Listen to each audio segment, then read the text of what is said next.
extremely close together in terms of what they've done. Gender parity to be reflected in while we choose leadership as well. It's also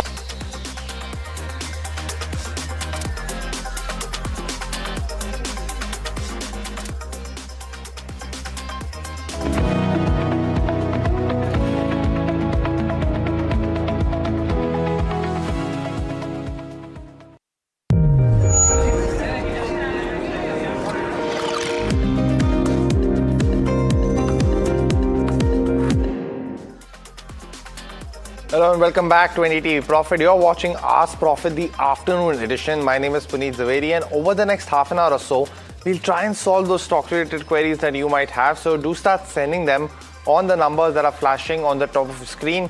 You can also call us for the stock-related queries as well. Speak to our guest and get those resolved as well. But before we do that, a very quick check of how the markets are doing, because yet again, we started off quite decently actually in today's picture. We were, the implied open did indicate a start in the red, but we started off very decently around 23,250. Then that bottom made in the middle of the day, and then we've seen buying again. So hopefully the next 90 minutes continue to do so at this point of time.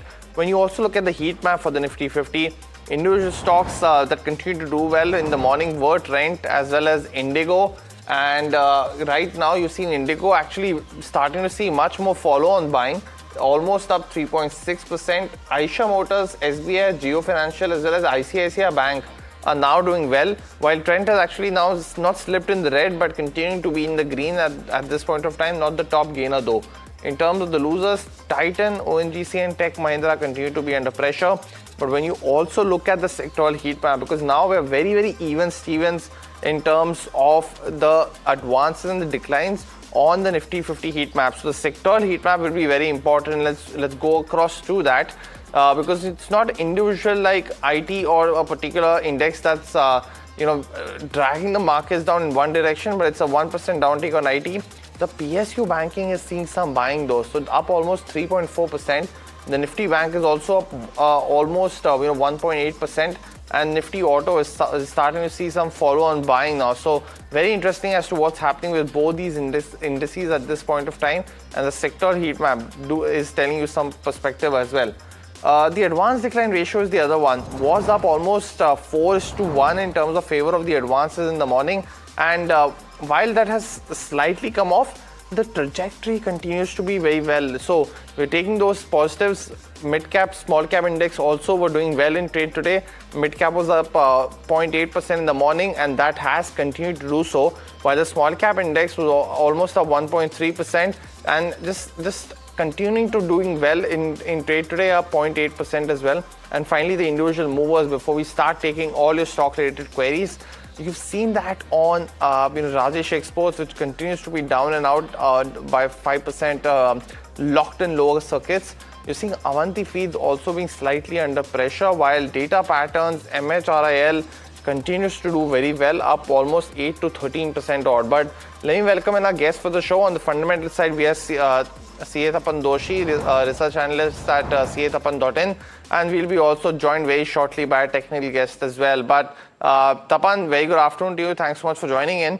Let me go across and start taking the first question with you. It's on a smaller name, Bharat Rasayan. Our viewer Sriram holds shares at almost 2,600 rupees and asking if we should continue to hold this counter in the near to medium term. What would be your view? Well, if you say Bharat Rasayanam, no, its demand recovery is expected by next year. No, of course, export opportunities are there and new product registration are going to continue. The main thing is whether they are able to increase the margin or not. The problem is that is a bigger problem. China plus one policy is supporting Indian players, but the only thing is the inventory normalization is ongoing. Again, the revenue growth is very well modest only. Okay, so beneficiary of Argo recovery is there. My take is that no, I think one can hold this stock for a little bit longer. I think maybe 1 or 2 quarter things will be better. And Tapan, since he's bought it at 2,600, so he's currently sitting on a steep loss. Would you recommend him to just continue holding, or is this a good time to average since the next 1 to 2 quarters look good? Well, I'll not tell him to average, because these are some of the stocks which may go down more. So just wait for one more quarter, then take a cue rather than averaging. Lot of averaging, again, the holding will go up. That is a problem. Point one. But the next question also, our viewer Ravi Kumar from Hyderabad wants to enter into Park Hotels and asking if it's the right time to invest 50,000 rupees in that. He's not mentioned if he already has exposure in the hotel space. But Tapan, on the individual stock, would you recommend him to buying into Park Hotels? Well, Park Hotel, if you see overall, I think the hotel demand is strong, no doubt about it, and occupancy is going to remain strong. The only thing is, we have to see it is much more dependent on the metros. Okay, it's not there in the smaller cities, and the management is pursuing towards asset light model. So of course, seasonality is there, but overall, I think I'm quite bullish on this sector. So yes, he can add it, but in a SIP manner, better to add it. Got that view, Tapan. But viewers, you can also call us for your stock related queries as well, and the landline number for that is flashing on the top of the screen. But the next question, and this one has been focused for a while now, which is Bliss GVS. Now it got acquired by Anupam Rasayan in this quarter. Saw an up move on that news. Let's look at the 1 month chart or the year to date chart as well, and that will give you perspective of what triggered that up move on Bliss GVS as well. And it's up 56% in just this month. Continues to do so this year as well, about 158%, so has done well for investors. Now, VSS Sastry actually bought these shares at 275, so he's ridden up a lot of that up move that we saw in the stock. Tapan, his question being, should I hold on or book out profits for his 500 shares? What would be your opinion? Should he ride the wave? So if you see, the scale is quite smaller of this company, and the momentum is already there, and Africa business is expanding. Again, new registration are happening for the products, and no margin improvement is going to happen. But the only thing is the limited domestic focus and no regulatory risk is there. So yes, I do agree with him. No, better to have some profit in the pocket, and the rest of the stocks he can keep it. Overall, it's an export-led business model. So no, after 1 or 2 quarter, if it goes in, then he can hold it. But yes, he can book some of the profit for now. Got that view, Tapan. But let me welcome in Kunal Shah, Senior Technical and Derivative Research Analyst at Mirae Asset Share Khan. Kunal, thanks so much for joining in. Good afternoon. The first question coming to you. This one's coming in from Lenin from Hyderabad on Shriram Finance as well as Chola Finance. He wants to enter both of those counters now, asking if it's the right time and what are some of the targets you're watching out for. Yeah, I think definitely. If you look at the NBFC space, they have seen a good beating up in the recent times. For Shriram Finance, what I would suggest is wait for a stock to give a close above 920. 908 it is where trading currently. A close above 920 will have a confirmation for a bullish breakout, and then probably you can see the stock rallying towards 990,000 on the higher end. So close above 920 will be a buy with a stop loss of 890 on the downside. Got that view, Kunal. But the next question coming in, this one's also interesting one from Gautam from USA, who is a regular viewer. His question being that he's holding 700 shares of Bikaji, but he's bought it at 800. So he's currently sitting on a loss on that counter. Stock's trading just a tad around 650 rupees per share. So he's currently sitting in a loss of 1 lakh rupees, Tapan, asking if for the next 12 to 18 months, is it a good idea to sell Bikaji and buy Varun Beverages? Now, Varun Beverages also is an expensive counter, but what's your view on both the stocks, Tapan? Would you recommend that? So yeah, Bikaji is little bit struggling. Now, mostly this complete counter is struggling because overall now the inflation is going to go up, that I seems, and no margin will be in a pressure. Again, the competition is intense in this criteria, in this area. Again, seasonal demand fluctuation is there. So yeah, overall the difficulty will be there. But Varun Beverage is also there. Also, there is a lot of competition from Campa Cola, and still I feel that also is expensive. So my take is no, he can partially do it, not fully. He can go partially to Varun Beverages because Bikaji also, I think maybe after 2-3 quarters things will be settling down. So partially he can do, maybe 40% he can go into Varun Beverages. Got that view. But the next question coming in on Titan now, and Vijay from Chennai, he wants to have a short-term target of this counter. Now, Kunal, what would you recommend on Titan? Because You've seen last few days has been quite good for the company, traded around 2%. But on the charts, what would you recommend? So I think on the charts, if you see, it has been consolidating 43, 40, 43, 50 has been a strong resistance zone for the stock. Till the time that is not taken out decisively, probably you might see the consolidation and the lower end support is at 4,000. So probably a 300, 350 point range in which I'm expecting the stock to consolidate.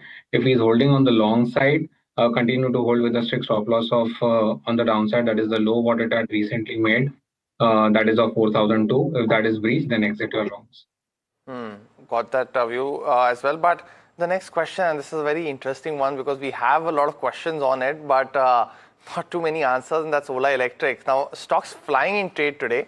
There's not much in terms of news flow that has happened. The latest one was the QIP in the first week of June. We discussed that on the show as well. But also the other one, that's Vodafone Idea, and Bindu from Hyderabad wants to enter both of these counters, asking if it's a good time to enter for the long term. Now, Tapan, we've discussed this with you in the past as well, but I think since then we've seen I think the second or the third month of sales crossing 10,000 and the QIP of 780 crores. Now that was also upsized. So company is flush with money now.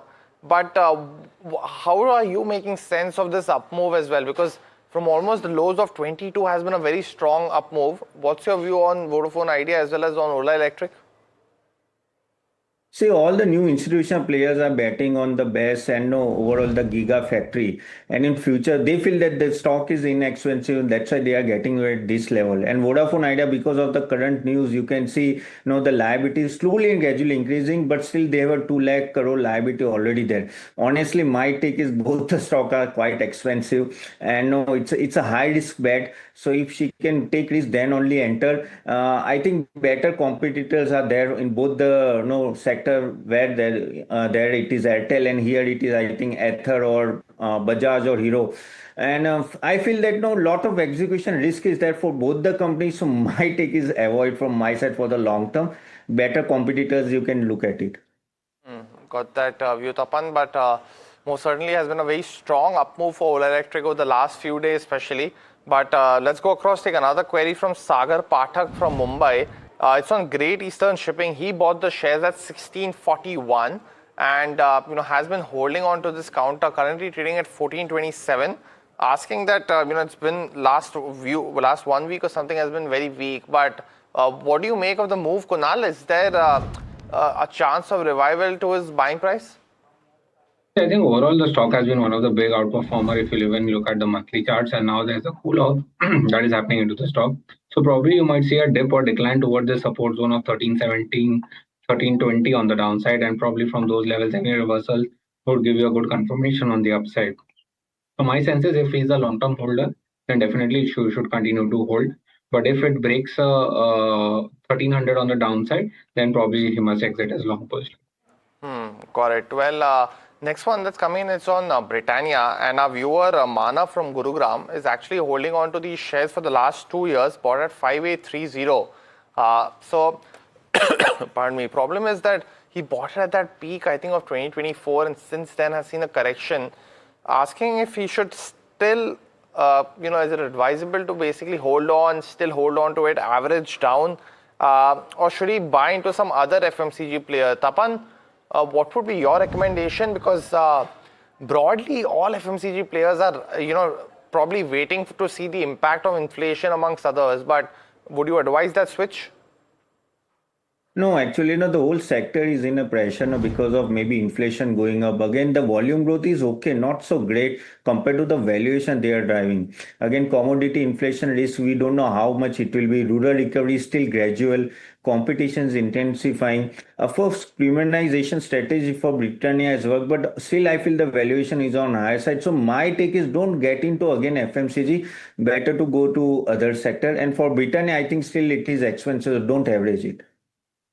Don't average on Britannia is what Tapan recommends. But the next question that we have is on Kirloskar Pneumatic, and Dilip, who's from Kolkata, is holding on to shares at 1250. So he's currently sitting on decent gains actually at this point of time. But Kunal, question being if he can add more at this price, and that's his question. But he's sitting on good gains also. What's the chart suggesting?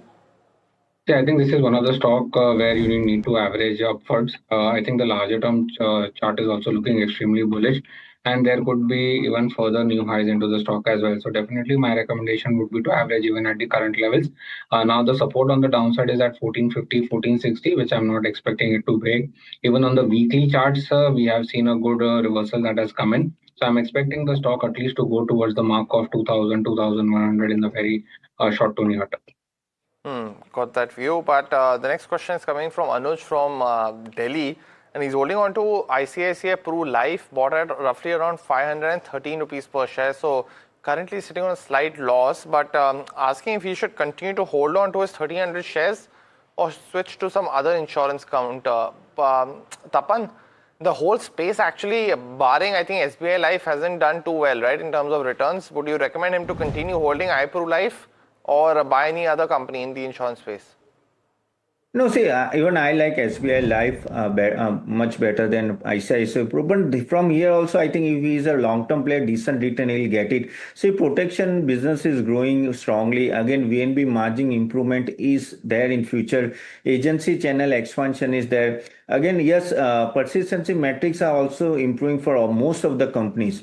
For ICICI Pru also, yes, regulatory changes will be there, but overall this sector penetration is much lower. So I think he can hold on to this stock, and in future, if he wants to invest, he can invest in SBI Life also. Got that view, Tapan. But Tapan, viewers as well as Kunal, it's now time for the rapid fire round in this edition of the show. You both know the drill. The first question coming in on Techno Electric. M. Ahmad has noticed that the stock's down 25% post results. But Kunal, does it consolidate at these levels? Is it a good time to look at it? No, definitely not. I think overall the larger term structure has gone weak. So already the stock has witnessed a sharp correction. So bounces should be utilized as an exit opportunity. Got it. On RBL Bank also, our viewer Rajiv Mukherjee is holding on to shares at 323. But Tapan, he's bought 10,000 shares of the counter. Should he continue to hold? Yeah, currently hold, but in future, no, please reduce the exposure. Got it. Well, the next question that's coming in is on transformers and rectifiers. Our viewer wants a 3-year horizon. Is there a better pick, Tapan, or should he go to larger players like GVTND is his question? No, this one is also good. I think he can hold on to this one. Got it. Next one that's coming in is on Sundaram Fasteners, bought at 940. Kunal, his question being, should he continue to hold on or exit this counter, Sundaram Fasteners? Continue to hold with a stop loss of 785. If that is reached, then exit. Got it. Next one's on MCX. Is it a good time to buy, Kunal? Is what Mr. Raju is asking. Yeah, from a short-term perspective, yes, but from a long-term perspective, no. Got it. Next one that's coming in is from Satyan. Between CDSL and NSDL, a better pick for the long term. What's your view, Tapan? CDSL. Next question coming in, and I think we've covered CDSL, but between BSE, CDSL and CAMS, Venu wants to know a better pick. So Tapan, the list expanded now in the cap market space. What's your view? BSE on dips. Next one coming in, from Sabita from Hyderabad, and she wants to enter into Trent for the next 6 to 8 months. We've seen, Kunal, that adjustment of bonus now. So what's the view on the charts now? I think extremely bullish on the stock. I think overall we are seeing a flat pattern formation on the technical front. I'm expecting the stock to at least go towards the mark of 3,200 on the upside. Got it. Well, E2E Network is the other one. Dr. Lavanya from Iluru is holding shares at 441. Asking what she should do with this counter. Tapan starting to hit lower. Today it's hit lower circuit. But what's your view on the stock? See, it's expensive, but if he's a long-term player, hold it. Got it. Next one's from Bharat from Andhra Pradesh. He's holding on to 400 shares of United Spirits at 1460. Should he continue to hold, Tapan? Should he average down also? Yeah, he can hold it. Don't average, just hold it. Okay. Pramod from Bengaluru is holding. Actually, we've taken this query, so we'll take another one. This one's on Tarrell, but on the technical side. Kunal, I think we got the fundamental opinion, but what's your view? Overall, the stock has been consolidating. Once it breaks above 328, 330 on the upside decisively, you will see the momentum coming back, and probably from those levels, the stock can go towards 440. So if you want to buy above 328 on the upside. Got it. Well, that was the end of the rapid fire as well as this edition of Fast Profit. Tapan, Kunal, thanks so much for joining in. giving us your views across the questions that we post to you. But viewers, all the time on this edition of Ask Profit, the afternoon edition, thanks so much for watching. Stay tuned, a lot more action on the other side.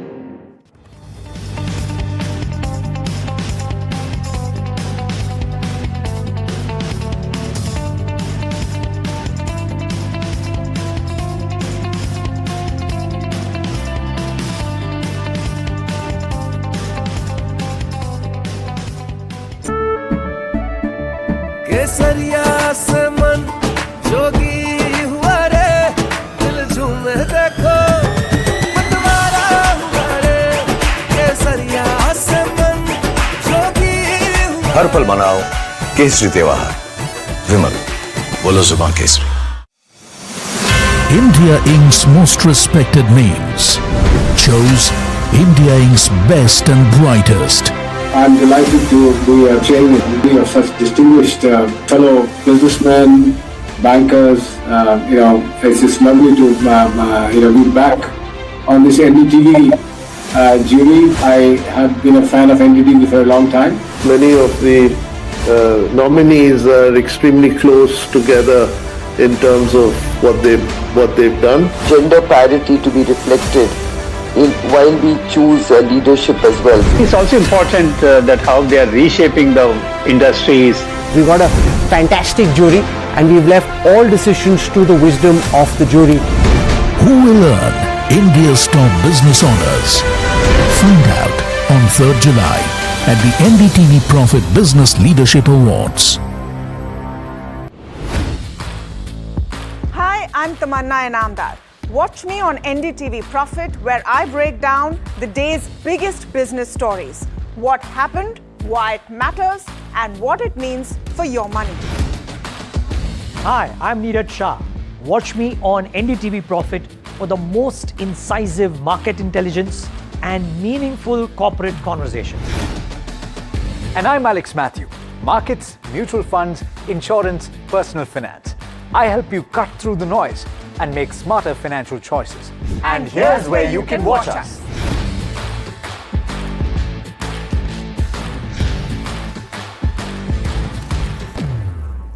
This is where the future shows up first. Conversations with the biggest names in tech and AI.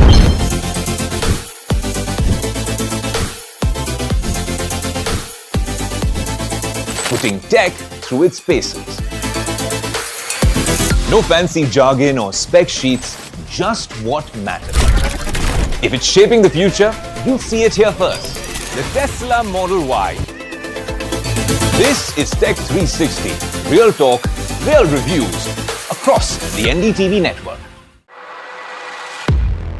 He has been tracking markets for over a decade, spots the trends before they hit the screen. And he is now bringing his analysis to the show that the market watches. Watch Sharad Dubey on Know Your Company, a show that puts the most traded stocks under the scanner. We dissect the company so that you, the investor, don't have to get the management to answer questions relevant to you. Watch Know Your Company weekdays at 11:30 a.m. to understand your next big bet.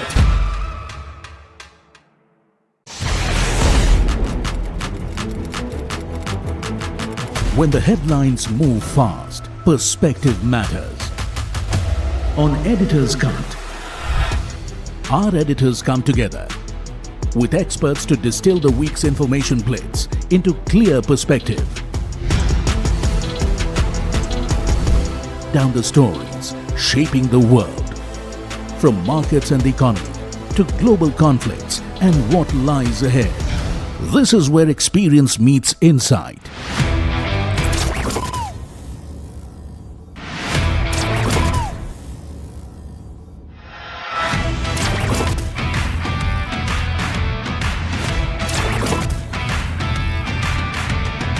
No noise, no hype, just sharp takes on what to watch next.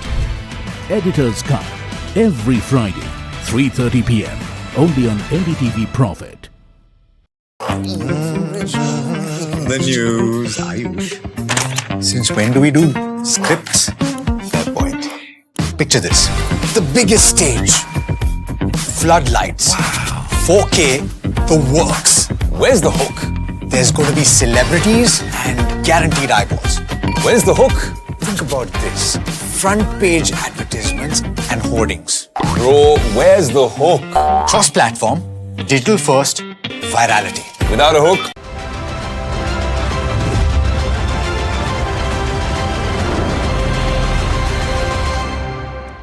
Hi, thanks so much for joining in. You're watching India Market Close. My name is Alex Matthew. With me is Hiral Dadia. Hi, Hiral.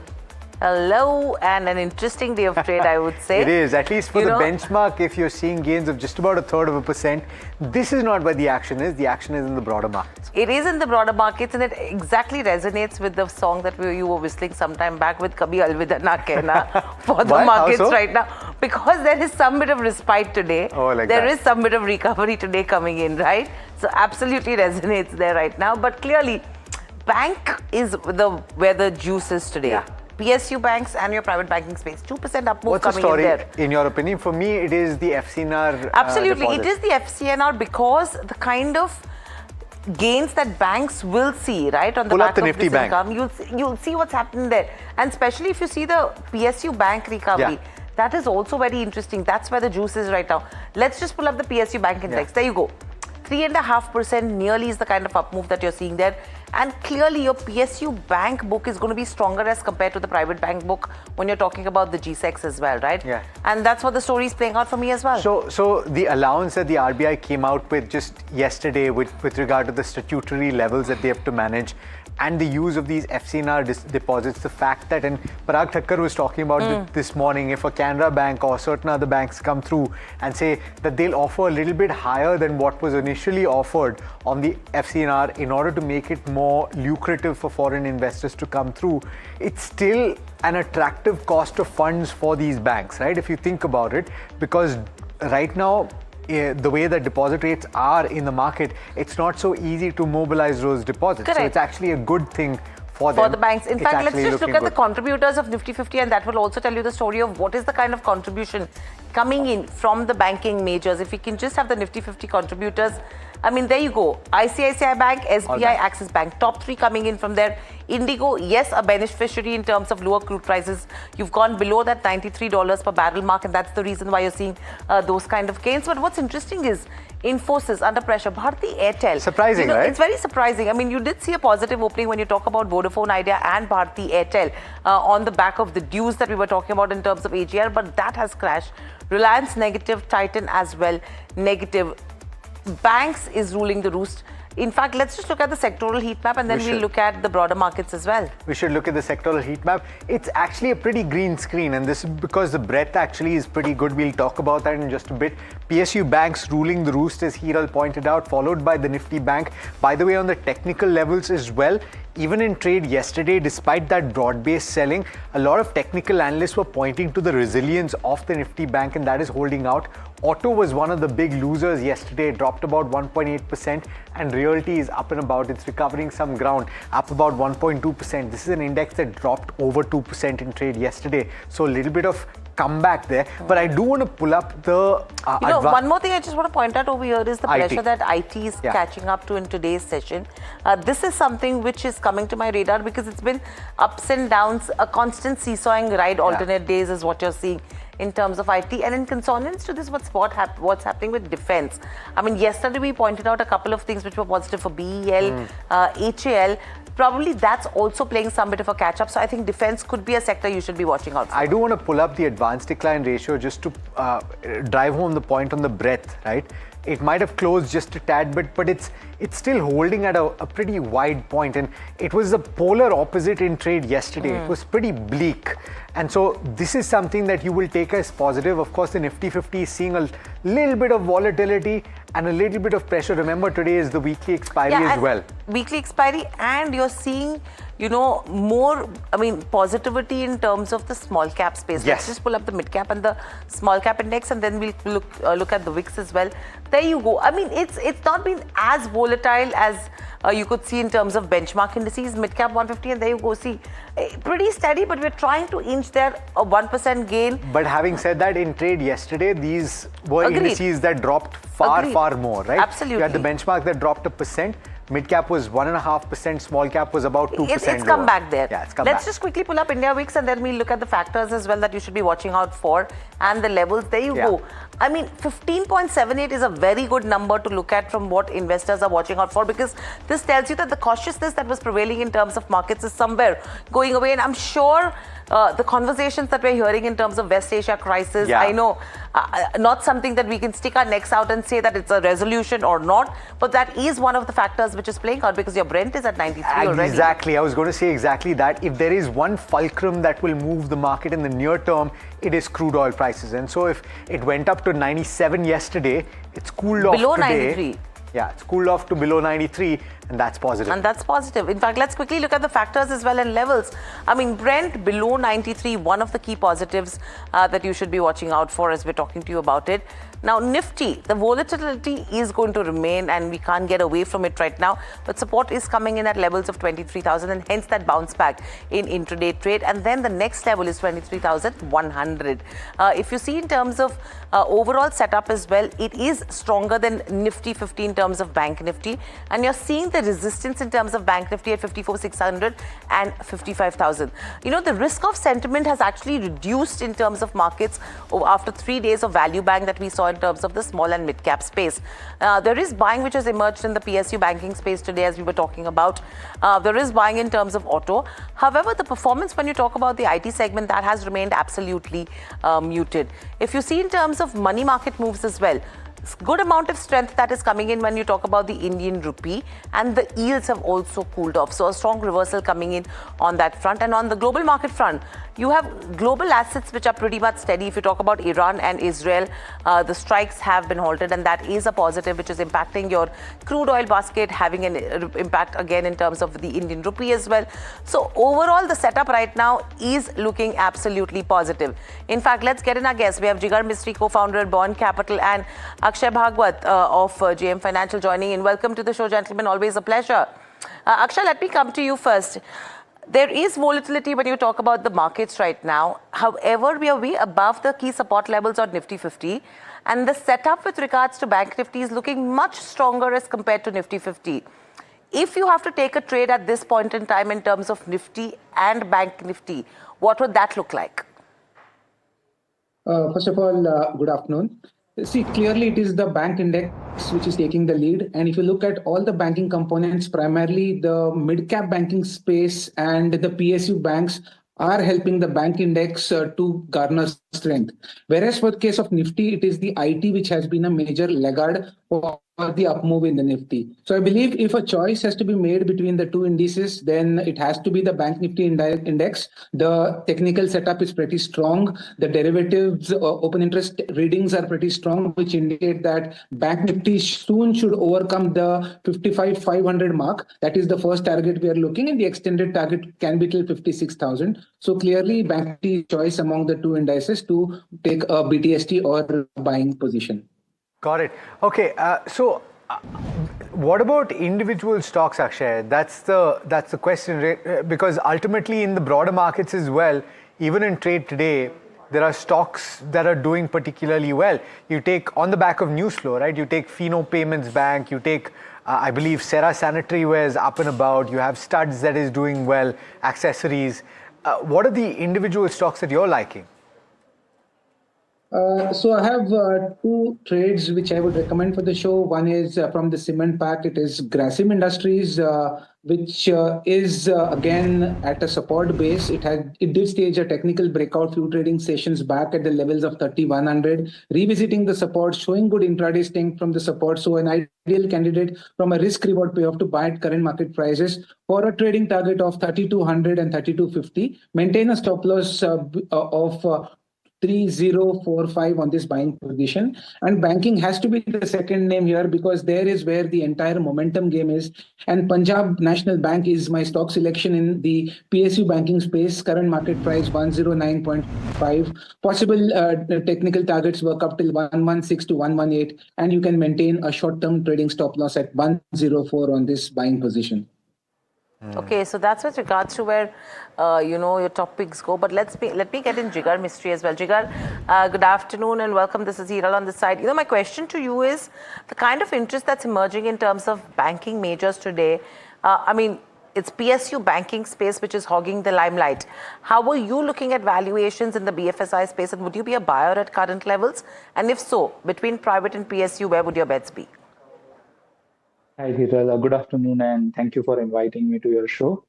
So I would, if I have a little bit of latitude, I would like you to run through essentially what has transpired, right? What RBI did on 5th of June was essentially launched a bazooka of sorts. The amount of relaxations that has been done, both with regards to FCNRB and ECB, will potentially bring in at least $40 to $50 billion. On the higher side, about $80 billion if both retail and the leverage flows in. And that will essentially take care of the larger current account deficit that we might expect given where crude is. Now, one might think that if the RBI is willing to go that much of a distance, can it essentially take a leap further and relax some rules on the capital gains, which can do a lot more for the equity inflows as well. See, everything said and done, the debt will create a payment wall somewhere around 29-30, fiscal year 29-30-31, depending on whether it's a 3-year or a 5-year FCNRB. And therefore, if some relaxations is done on equities, which can be a little more permanent capital, then it will open up a reasonably large flow should things change. In light of that, you look at how the banking space has behaved over the past 3 or 4 months, especially. FIs can only sell what they own. 6 out of the 10 large ownerships that they have are banks. And therefore, it's not really reacting to fundamentals as much as it is reacting to flows. And if there is a semblance of flows reversing, that is why we think the markets may be, especially the BFSI names, will be acting the way they are today in trade. As a fund, Buoyant Capital has a sizable exposure to the banking names. It is among the largest ownerships that we have today. I do want to specifically, Akshay, speak to you about the banks, right? Because this is a cohort of stocks that is doing particularly well. And it has to do with, of course, the fundamental reasons that we were just speaking about.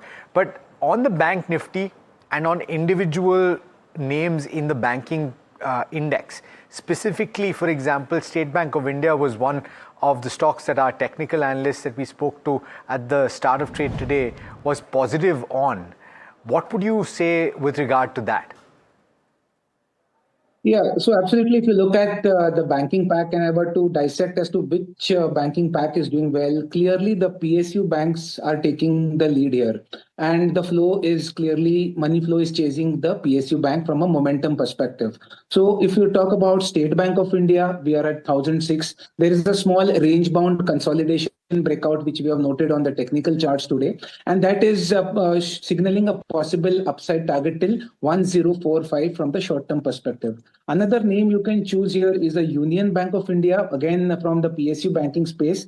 The breakout is not yet on, but possibly you may see a strong breakout in the making in tomorrow's trading session. The breakout lies at 172. So once it takes out with good volume support at 172, you can look forward for tentative targets till 180 to 182. And the third trade here will be Bank of Baroda, again, which has shown 4 to 5% of intraday gains on the technical charts and does show some promising 2 to 3% further up move from the current market prices. Got it. Okay. Just a quick view on why banks are likely buzzing in trade. It has to do with the FCNRB deposits and the ECB raising, which is supportive, right? So what has Jeffries said? For FCNRB specifically, banks won't bear the cost of the hedge, which is quite significantly, it stands at 3.5%. or it rather stood at that level in 2013. The second point is that the deposits will be exempt from CRR, which is the cash reserve ratio, and the SLR, unlike in 2013. So this is also significant. There is leveraging which will be permitted as well, which means that you will be, as a foreign investor in these FCNRB deposits, you will actually be able to avail of loans against them, which is quite significant. For ECB, banks and PSUs can raise, and the second point is that the bank's cost of hedge is 1.5% versus the 1% discount to market in 2013.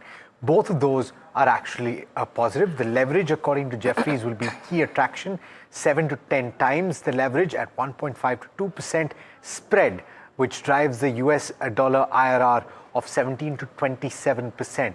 These can drive larger inflows, according to Jefferies, between $50 and $70 billion compared with $34 billion in 2013. So multiple factors that it affects. It affects the rupee. Pull up the rupee, by the way, and just see where it is. It's appreciated just a tad bit, if I remember correctly. It's not moved very dramatically. It's 95.3. It's still 0.5%. So far from the 93, 94 levels that people were anticipating on account of this, but maybe we'll head towards that mark, but also implications for the banks. Yeah, implication for the banks. And very quickly, I just want to address the flashes at the bottom of your screens, which is an exclusive to NDTV Profit from CEA Nageshwaran, where he's indicating that meeting the 4.3% fiscal deficit target this year will be challenging. The real growth will be lower, though the nominal growth could be closer to around 12%. That's the indication coming in from the CEA. In fact, the government expenditure will depend on many factors, including international fertilizer prices. And, you know, this fertilizer discussion is something that we've been having for a long amount of time, where everyone is talking about the second order impact on fertilizers, and that is going to be a bigger impact for a country like India.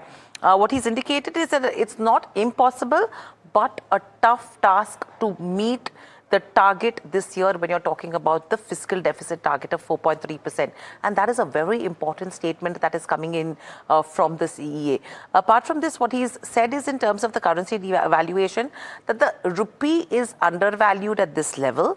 And from a fundamental perspective, the rupee is absolutely attractive. Financial markets have taken a very homogeneous view that Asian countries are large energy importers from the Persian Gulf. Therefore, the view has been that investors should not be buyers of the Indian currency. However, if you look at the market views, they are reflected in the dollar-rupee rate, and India's fundamentals are solid, and on that basis, the currency is undervalued and competitive. Alex, what do you think of these comments coming in from the CEA, one, on the rupee, and two, when you're talking about the fiscal deficit target as well, 4.3%, categorically saying that it is going to be a tough task? I mean, it's not going to be impossible, but a tough task. Yeah, but so again, it makes sense ultimately, because to a certain extent, the government is protecting the end consumer. It's not something that everybody else is doing, right? So this is spending that the government is going to have to do. It's shared between the government as well as the OMCs on crude oil. But ultimately, it's a provision that is allowed for in the law to say that external situations like war in West Asia will give the government a little bit of room on the fiscal side. And we've been on a consolidating part for some time. And who knows, you can have a situation where a divestment takes place in the second half of this year. The government has ample opportunities to do that. So that's what, it's not an impossible task, it's a tough one. That's the only comment coming in there. But very quickly, PI Industries, sharp rally coming in there, and NDTV Profit was first to actually flash this with regards to their key client, Kumaya, who's gone ahead and upgraded their outlook for H1 CY26. Why does it matter to PI Industries? Varsha joins us with all the details. Let's talk. Seeing some smart moves. Varsha, I mean, PI Industries is an interesting one to look at as the stock of the day today. Yes, absolutely. And you know, PI Industries, if you see, Kumaya is the largest client, I would say, for PI Industries. And Kumaya raising guidance has actually led to the buzz. Let's see, the revenue guidance has been raised, by 10.9%, by Kumiai. Even the operating profit guidance has been raised by almost 70%. This is huge. This is due to the strong demand visibility that they are expecting in one of their product, Exev. Now, why PI Industries is in focus? Because PI supplies pyroxasulfone to Kumiai, which is a key ingredient in their product, that is Exev. Now overall, if you see, this is a herbicide, and this contributes, or this herbicide forms almost 35 to 38% of the PI's total revenue, and hence you are seeing that the client raising a guidance will actually help financials for PI industry, and hence the stock is up in trade today. Now, but we also have to consider the other factors as well. We saw weak Q4 FY26 wherein company missed sales, EBITDA and PAT estimates. Even EBITDA declined due to a negative operating leverage, and the margins were compressed sharply. Outlook for the company remains uncertain. Now, why do I say this? Because FY27 no revenue guidance has been given. It remains vague, undirectional. Also, gross margins is expected to likely stable, but higher OPEX may pressure EBITDA margins going forward for the company. And the near-term risk in the pyroxasulfone, the generic competition is expected from Q1 FY27, which will impact pricing and volumes for the company. H1 FY27 is expected to be weak despite positive demand signal. This is said by management, by the way. But the gradual recovery is expected only in H2 FY27.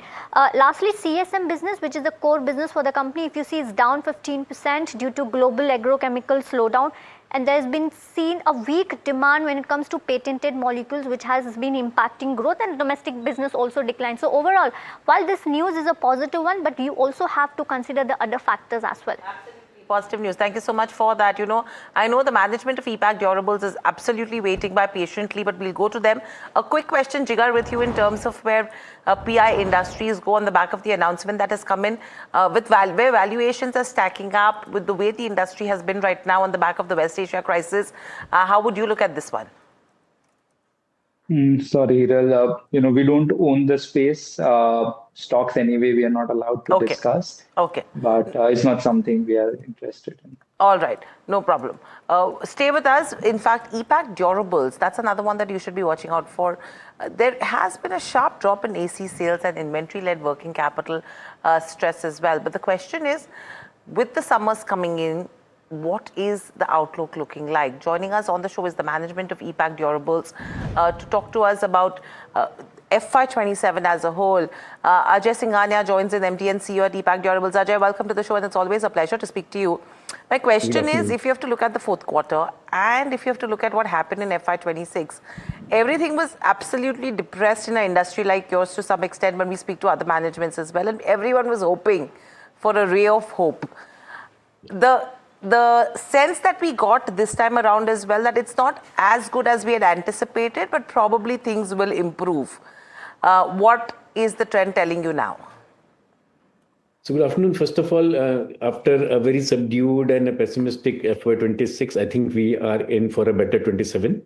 And the first 45 days or so, I mean, starting mid of April onwards, we have seen the heat waves, we have seen the El Nino effect, and we have seen the delayed winter, the delayed rains everywhere. So the market has responded well. The tailwinds are very strong. We've seen brands liquidating inventory largely, and new production orders coming up. So yes, things are very positive now, and most of it, the increased prices is something which was a worry point for most of us. So that seems to be well taken now and settled. So the price increase has been accepted widely across the channel. So that's a better thing. I see that now inventories have come down, prices have been accepted. So going forward, I think 27 is going to be much better.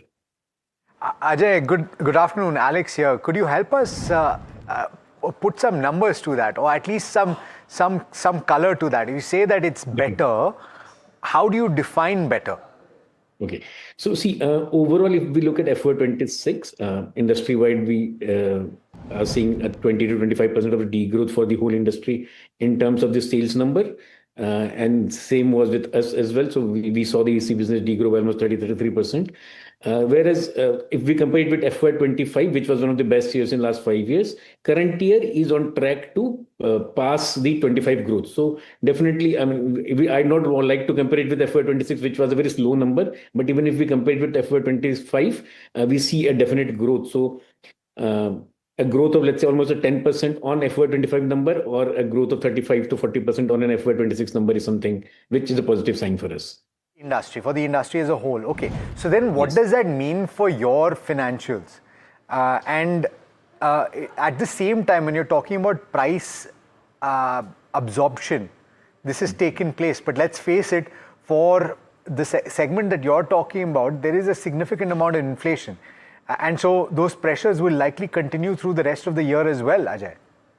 Right. So see, like you rightly said, it's the INR depreciation, the commodity increase. So everything, all the worst that could have happened in the fourth quarter, and everybody of us had to take a hit on the margins. But now the price increase, which was passed on in a phase manner to the market, has been accepted. And henceforth, from May onwards, we are seeing that prices stabilizing, or the current prices not increasing any further. So whatever price increase we have passed on to the market has been accepted. And we see that overall the margin should improve from the mid of Q1 onwards.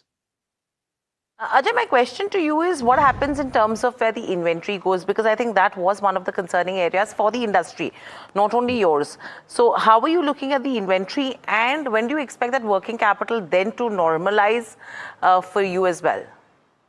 So, see, typically for a AC industry, Q1 is the quarter wherein the inventory should get liquidated, and we should not have any overflow beyond July, when the rains actually hit the almost the entire India. So, based on the sales volume indications we are getting from April and May, it seems that the inventory levels have normalized, and hence the production quantities also have been very good for April and May. So that gives us a lot of confidence that going forward, we will not be in a position carrying an excess inventory once the rain season starts. So that gives a lot of comfort, not only to the brands, but also to the dealers and distributors. So I think it's one of the best situations we have ever had in last 4 to 5 quarters. Ajay, so therefore, with regard to the pricing from this point on, what is the kind of outlook that you have in terms of ability to pass on? You've said that there has been some absorption. What is your expectation in the remainder of the financial year? So first of all, for us as a manufacturer, we pass on every quarter the price increase, decrease to the brands, and then brands in turn have to pass on the price increase or take a hit on the margins. But that's the way it works. So for us, there's a lag of a quarter by the time it actually hits the market, and we pass on to the brand. So in the current quarter Q1, we have seen that whatever price increase because of the commodities was done in Feb, March and April onwards have been passed on by the brands, and most of the price increases have been accepted by the trade. So that makes us believe that the entire value chain now is in a same situation in terms of the pricing. Ajay, a quick one in terms of, I mean, you're talking on one side where, if price hikes will be passed on or not, but on the other hand, if you have to look at the supply chain constraints that a lot of consumer companies are facing right now on the back of West Asia crisis, where does it stand for you? Because one side, the problem is of getting the material, and two is if you don't get the material, the prices which have spiked as well. So it's a double whammy here. Where do you sit on that one? So see, thankfully, because of all the measures taken by the government in terms of PLI, localization of the supply chain, so a lot of supply chain have already moved in India for us. So import dependence have gradually reduced, and in last 3 years, if I see, it has almost become 50%. So the current dependence on import as it is very low, and still the supply chain, especially for appliances, has not been hit so much. I mean, except that the dollar value has gone up, but otherwise, I mean, we don't see any constraint in terms of procuring raw materials or the critical raw materials from within India or from China. Okay, let me ask you a very simple question to end, because Ajay, for AC business, certainly this is looking like a much better year, right? So therefore, in the face of all of the concerns that have been raised with regard to India macro, with regard to the external front and various other things, would you say that you are still optimistic on FY27, cautiously optimistic, or you think that there are tough times ahead?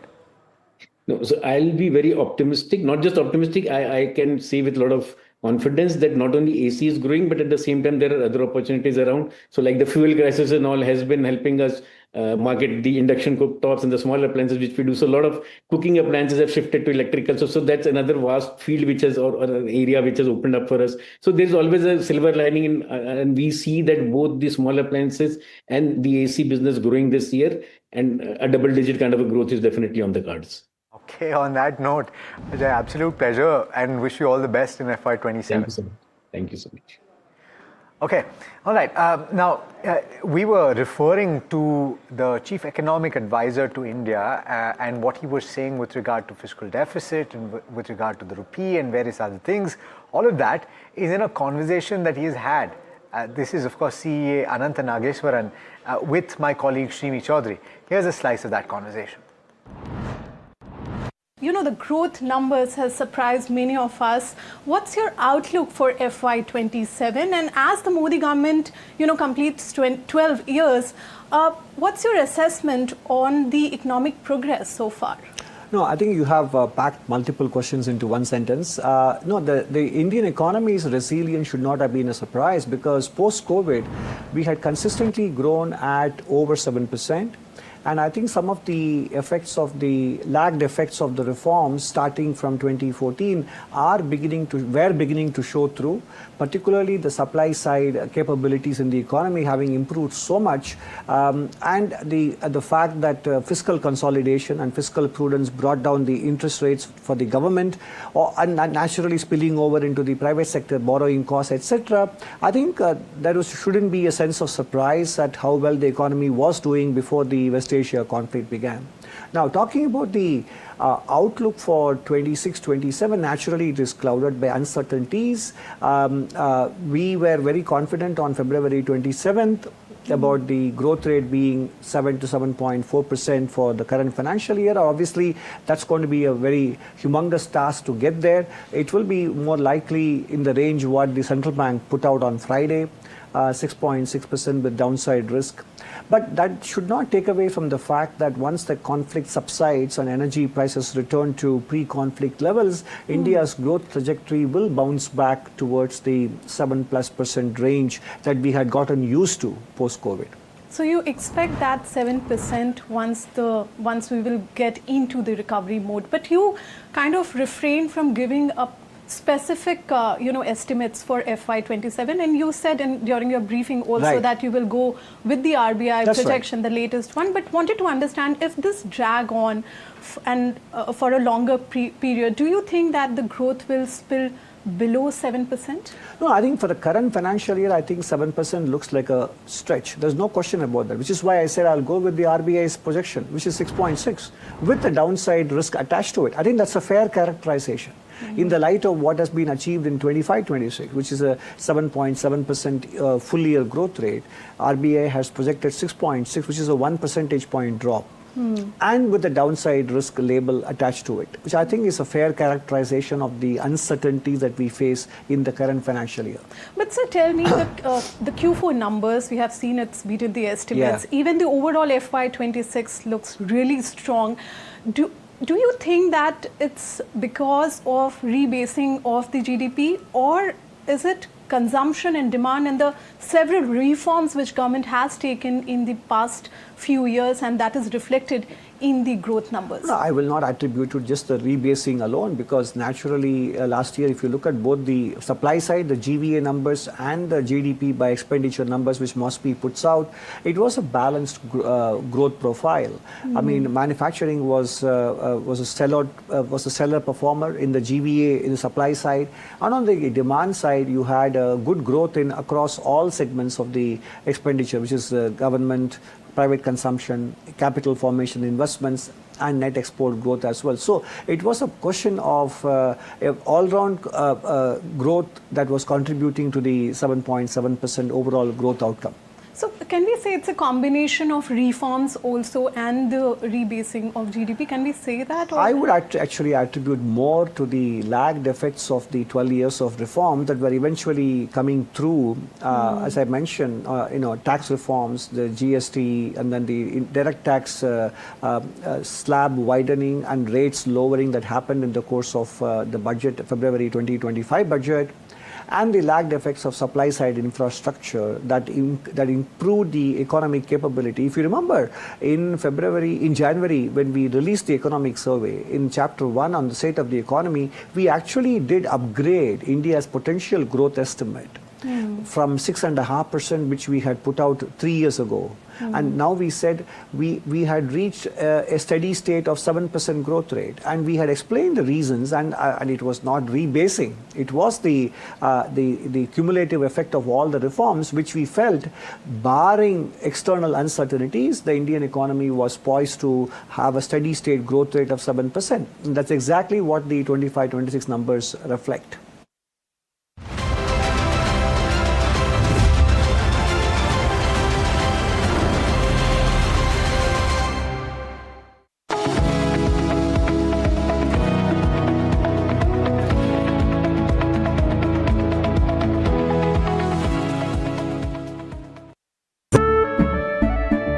केसरिया से मन जोगी हुआ रे दिल झूमे देखो मतवारा हुआ रे केसरिया से मन जोगी हुआ हर पल मनाओ केसरी त्योहार विमल बोलो जुबान Kesari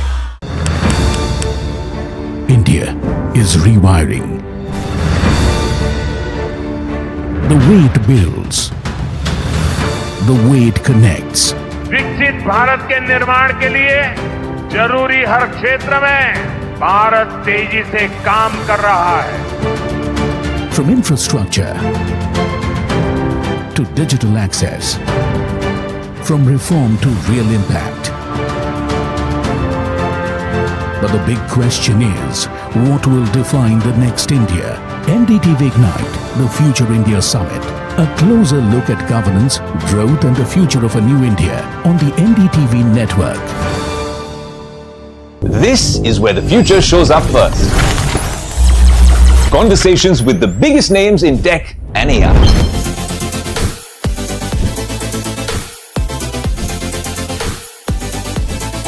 Putting tech through its paces. No fancy jargon or spec sheets, just what matters. If it's shaping the future, you'll see it here first. The Tesla Model Y. This is Tech 360. Real talk, real reviews across the NDTV network. Hi, I'm Tamanna Inamdar. Watch me on NDTV Profit, where I break down the day's biggest business stories. What happened, why it matters, and what it means for your money. Hi, I'm Niraj Shah. Watch me on NDTV Profit for the most incisive market intelligence and meaningful corporate conversations. And I'm Alex Matthew. Markets, mutual funds, insurance, personal finance. I help you cut through the noise and make smarter financial choices. And here's where you can watch us.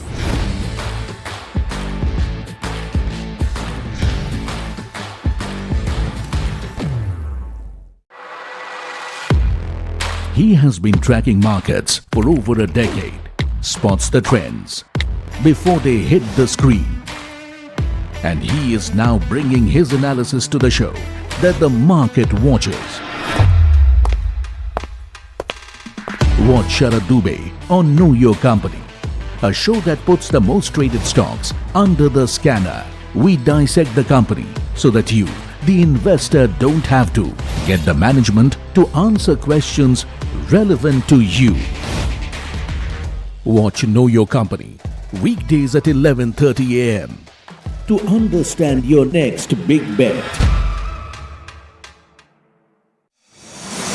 India Inc.'s most respected names chose India Inc.'s best and brightest. I'm delighted to be chairman of such distinguished fellow businessmen, bankers. It's just lovely to be back on this NDTV jury. I have been a fan of NDTV for a long time. Many of the nominees are extremely close together in terms of what they've done. Gender parity to be reflected while we choose leadership as well. It's also important that how they are reshaping the industries. We got a fantastic jury and we've left all decisions to the wisdom of the jury. Who will earn India's top business honors? Find out on 3rd July at the NDTV Profit Business Leadership Awards.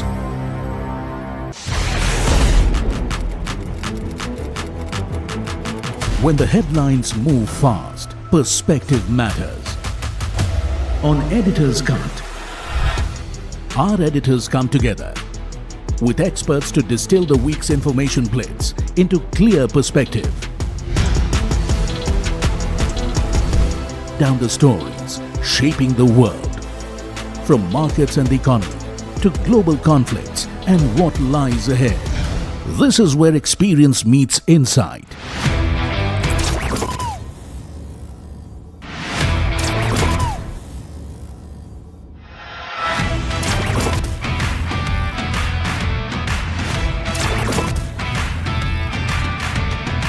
No noise, no hype, just sharp takes on what to watch next. Editor's Cut, every Friday, 3:30 p.m. only on NDTV Profit. The news, Ayush. Since when do we do scripts? Fair point. Picture this. The biggest stage. Floodlights. Wow. 4K. The works. Where's the hook? There's going to be celebrities and guaranteed eyeballs. Where's the hook? Think about this. Front page advertisements and hoardings. Bro, where's the hook? Cross-platform.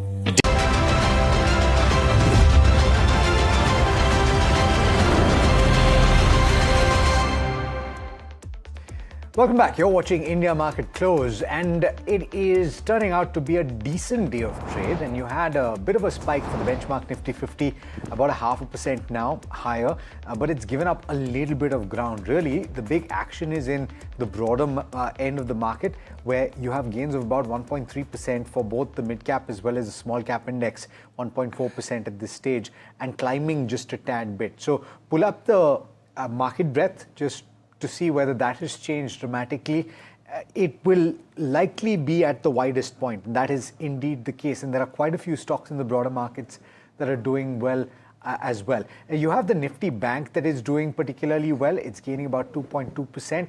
I want to ask Vinay Rajani what he thinks about this. He's joining in along with Sunny Agarwal, head of fundamental equity research at SBI Capital Securities, and Vinay Rajani, of course, with HDFC Securities.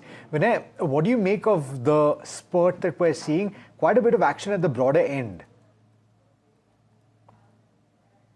Yeah, good afternoon. So broader end of the market is performing very well. In fact, banks have been doing very well. The PSU bank, the small private sector banks, all have been performing well. And now I can see in the last half an hour, the traction has increased in the other sectors as well. So Nifty as well as Nifty especially is closing on a strong note, and the broader end of market is showing that there is no not at all weakness in the market, though Nifty has been trading below all the moving averages. But if we were to look at the micro cap 250 index, the mid cap index, small cap index, these are the indices. In fact, Nifty next 50 in fact is also showing very good strength. So this is a positive sign. And today is the expiry, Nifty expiry, but however I can see that the broader market is continuously showing strength, and even in yesterday's trade also there were some stocks and sectors which were performing very well. So I think for traders there is an opportunity to trade on the long side, and today is a day where we can see that participation is increasing in the broader market, and one should definitely take a participate in this particular bullish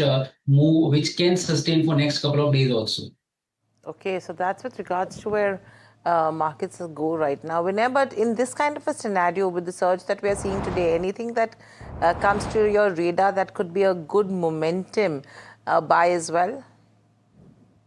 Yeah, so as I said, we are bullish on the PSU banks. Today's move is quite good with the rising volume momentum it's building in. And one of the cash stock which is available in the PSU bank is the Bank of Maharashtra, which is strongest of the PSU banks if you were to go by the positional setup. So I like Maharashtra a lot for the trading. So one can go along around 83.50 range. Stop loss can be kept at 82. On the upside, I'm expecting a target of 86, immediate target at 86. The second stock can be from the segment Bhel. So Bhel has corrected from the 50 high and now seems to be resuming its trend. So overall trend has been bullish. So there is a good chance that this should rise from this current level. So 395 is the price around which one can go long in Bhel. I would suggest a trading stop loss at 388. On the upside, I am expecting a target of 410. All right, Sunny, what do you make of the banking pack? It seems to have caught fire today, and the thesis really is that it is on the back of the FCNR deposits scheme that has been announced by the Reserve Bank of India and certain other positive developments that could come through that could have a bearing on cost of funds down the road as well. What do you make of it? Yeah, good afternoon, Alex. Good afternoon, everyone. Thanks for having me on the show. Yeah, definitely. I think the recent step by RBI and government to ensure that dollar inflow through an fixed income instrument, whether it is through FCNR deposit or through an ECB route, that is something which is taking care of two big narratives, which is one is the overhang of continuous depreciation of rupee against dollar.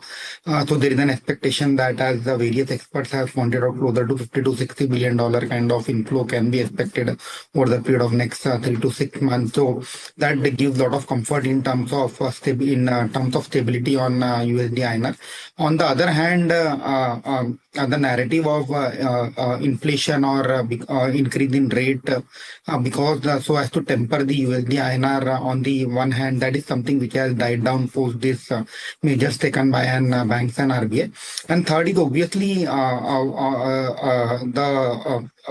the leeway to not to do provide for CRR or SLR on the FCNR deposit. That is something which will ensure that the margins of the banks are protected on all these whatever the deposit which they mobilize through FCNR deposit. So that is again one of an positive sign as far as the margins are concerned for banks. So on the other hand, because of all this narrative, we have seen that there is a probability that there may be some pull off in terms of bond yield, which again augurs well for treasury portfolio of all these banks. So I think multiple positive factors that is leading to an positive sentiment for the entire banking space. In addition to that, anyway, if you look at the credit growth number, the industry credit growth is also running at 14 to 16% on a month-on-month basis. So that is something which is driving the positivity across the banking. Absolutely, Sunny. I mean, lots of positives that we're seeing right now in terms of banks. In fact, Equitas Small Finance Bank, a sharp comeback is what you're seeing because from March lows, the stock is up nearly about 46%. And a lot of factors that are working in its favor as well. My colleague Shivam is standing by to tell us more in terms of what's really working out for Equitas Small Finance Bank and what's in store going ahead. Shivam, what do you have for us? Yes, the stock has seen a significant up move since the lows in March 2026, and the stock has been up around 46%.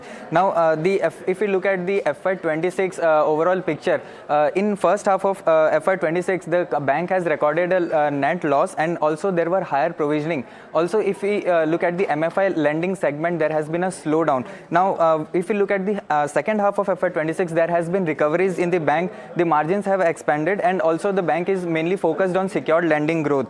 Now let's understand what were the key concerns that has affected the performance in first half of FY26.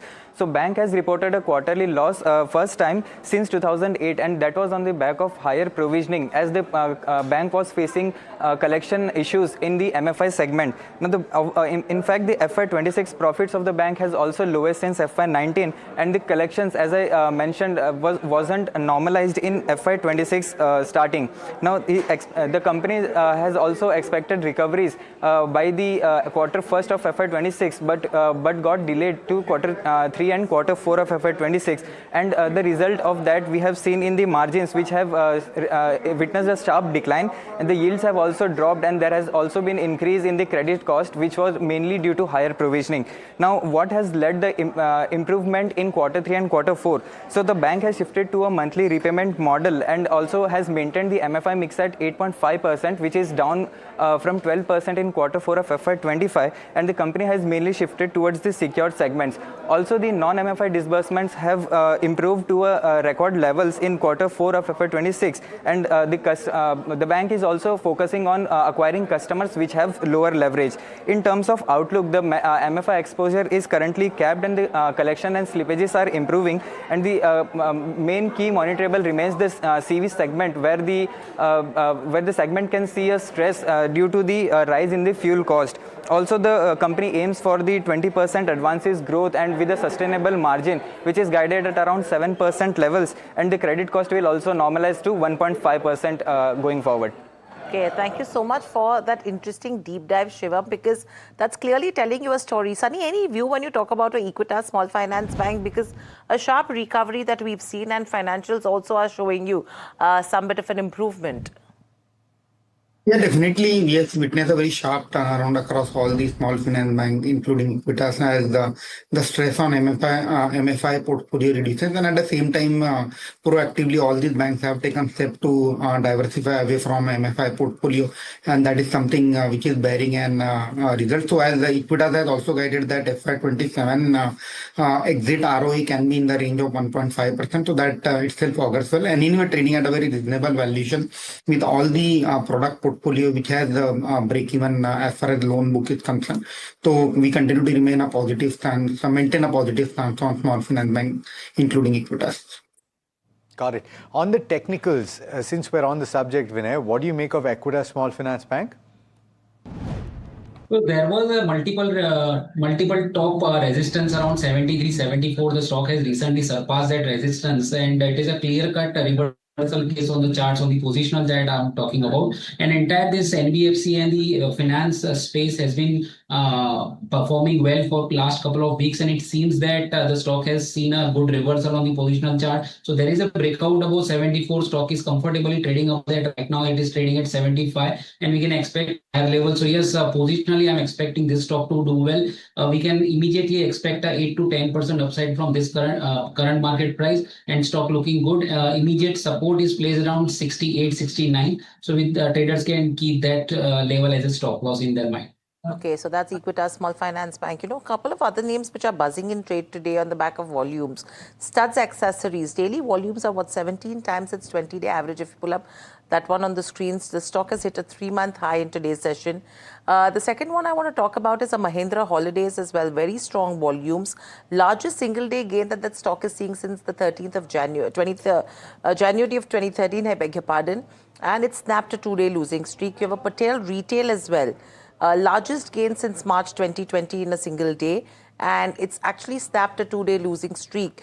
When I want to come to you on these three names, are you seeing a trend reversal with the kind of gains that are coming in here and the kind of volume built up that you're seeing?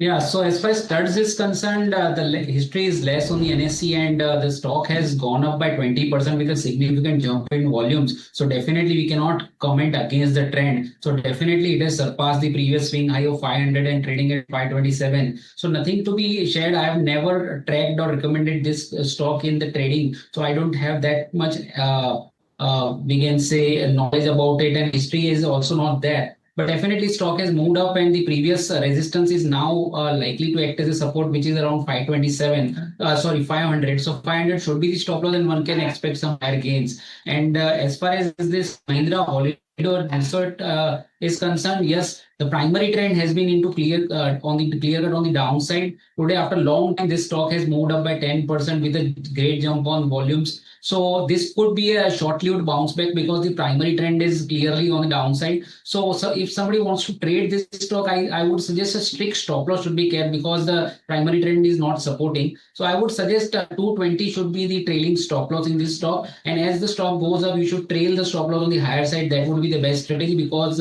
overall the setup of the sector as well as on the stock side, it is not that good. So trailing stop loss of 220 is recommended. Right. Okay, I want to add to that list and a few trending stocks. In fact, you have J&K India, which spoken about it at the start today because the stock actually was in focus because it's gotten an order win. It designates this as a large order win, 100 to 300 crore. This is an export order win for a company in Abu Dhabi. And remember, this is for gas handling. 35% gains in the last 5 days. Panacea Biotech, by the way, is arguably one of the stocks of the day. Gains nearly 50% over the course of the last 4 days. What bear market are we talking about? To launch India's first indigenous dengue vaccine. And this is where significant strides are being made in the pharmaceutical space. This is the second only single shot dengue vaccine globally, and the commercial launch is scheduled for 2027. And finally, NLC India. It's all set to close in the red for a 5th consecutive day. And this is where there is significant pressure on the downside. It's lost almost 10% in 5 days, and the government is set to do a 2% offer for sale. And really, it's on account of the discount that was being offered to the share price. And that was as much as 9% or thereabouts, which is why it was expected to see a little bit of ground lost. But Sunny, on maybe Panacea Biotech, you're going to have an opinion on the fundamentals. Would you say that it's still a buy at these levels? Again, Alex, sorry, this company is not under my coverage, but the kind of development which we have seen on dengue vaccine, that is something I think the total addressable market will be pretty large, being the only player to launch an indigenous dengue vaccine. As we have always hear a lot of cases during the monsoon or post-monsoon regarding dengue. So I think that is something which should give a very large uptick in terms of earning. But to be frank, I have not worked on the number, what is an additional revenue which company can garner because of this launch of new product. I believe it is going to be in sub-Saharan Africa. Correct. But let's see, I mean, how it pans out, because you're still watching out for a year and a half from now where, you know, execution will come through.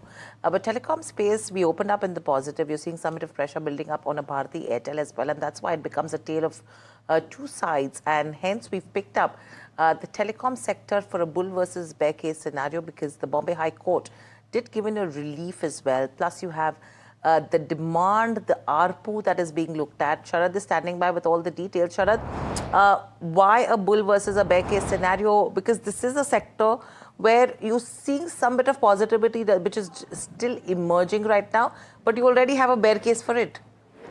Exactly, Hiral. Of course, there was a very positive news flow, but I try to get views from the brokerages also, and there seems to be some kind of contradiction happening. So that's why this bull versus bear case has come in. First of all, the one-time spectrum charges waiver was there coming in from Bombay High Court. We saw a positive momentum in the stocks, but remember, the broader picture is still not very much clear. There is a broader legal battle still at play for this OTSC, which is pending before the Supreme Court. So it's not out of the woods yet. Elara is expecting ARPU CAGR of 7% over the next 3 years. But on the other hand, UBS is expecting in the near term there might be a delay in the mobile tariff hike, seeing how the geopolitical situation is there of the country. Also, Elara, a bullish case they have given is there the entire sector is in a multi-year recovery mode, and strong data consumption is something which we are factoring in as well. UBS, on the other hand, they have stated that the growth momentum is there in ARPU, but it's likely to slow down at least in the near term. Elara Capital, they have given an initiate buy rating for Bharti Airtel and Bharti Hexacom, while on the other hand, UBS has downgraded Indus Towers to sell rating, target price coming in at 395 rupees per share. Also, the last point I would like to talk about, that is Vodafone Idea. The stock is up more than 30% in the last 6 months. Little bit of cool off might be there, but for a bear case scenario, valuations of Bharti Airtel is also on the expensive side since it's near its record level. So these are the important reasons, the bull case as well as the bear case in the telecom segment. Okay, thank you so much for that.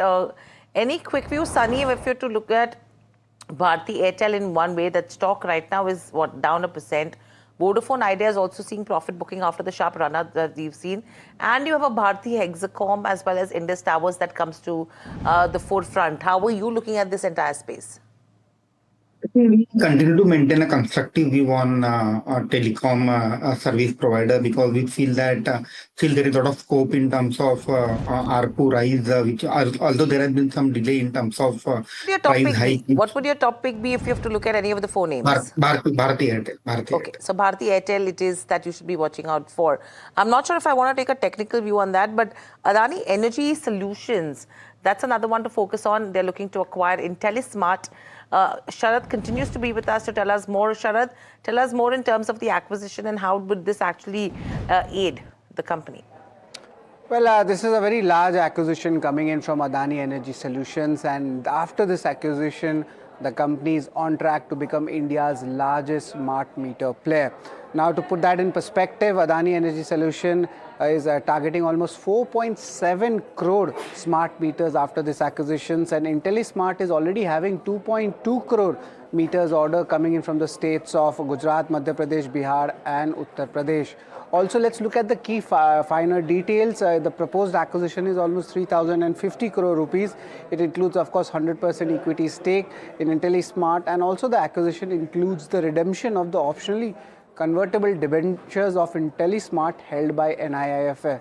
Remember, this company is a JV when it comes to energy efficiency services and NIIF, which is nothing but National Investment and Infrastructure Fund. IntelliSmart is among the top 3 players of India's smart metering segment with 2.2 crore meters across the 5 states. And looking at the overall order book currently standing for Adani Energy for smart meters, it stands at roughly 2.46 crore. So definitely it's an important acquisition on track to become India's largest smart meter company. Interesting. Adani Energy Solutions. Thanks so much, Sharad, for that. Let me ask you about this, Sunny. The smart meter business is something that earns money over a period of time. And of course, we're talking about significant numbers that are being installed even as we speak right now. So what, according to you, is the earning potential if you've done the numbers? And what is your opinion on Adani Energy?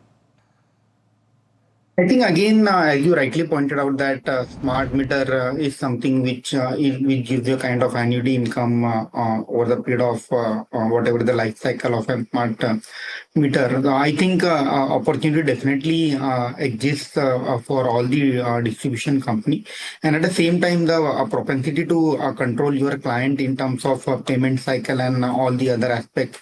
That is something which where there is a lot of flexibility. At the same time, the leakages is something which is taken care of.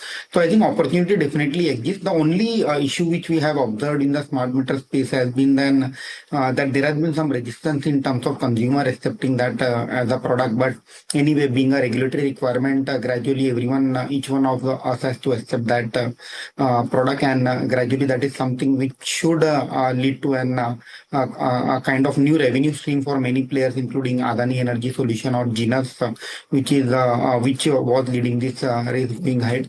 In terms of numbers, so again, Alex, I have not worked on the what is an consolidated number post merger of this new entity for Adani Energy Solution.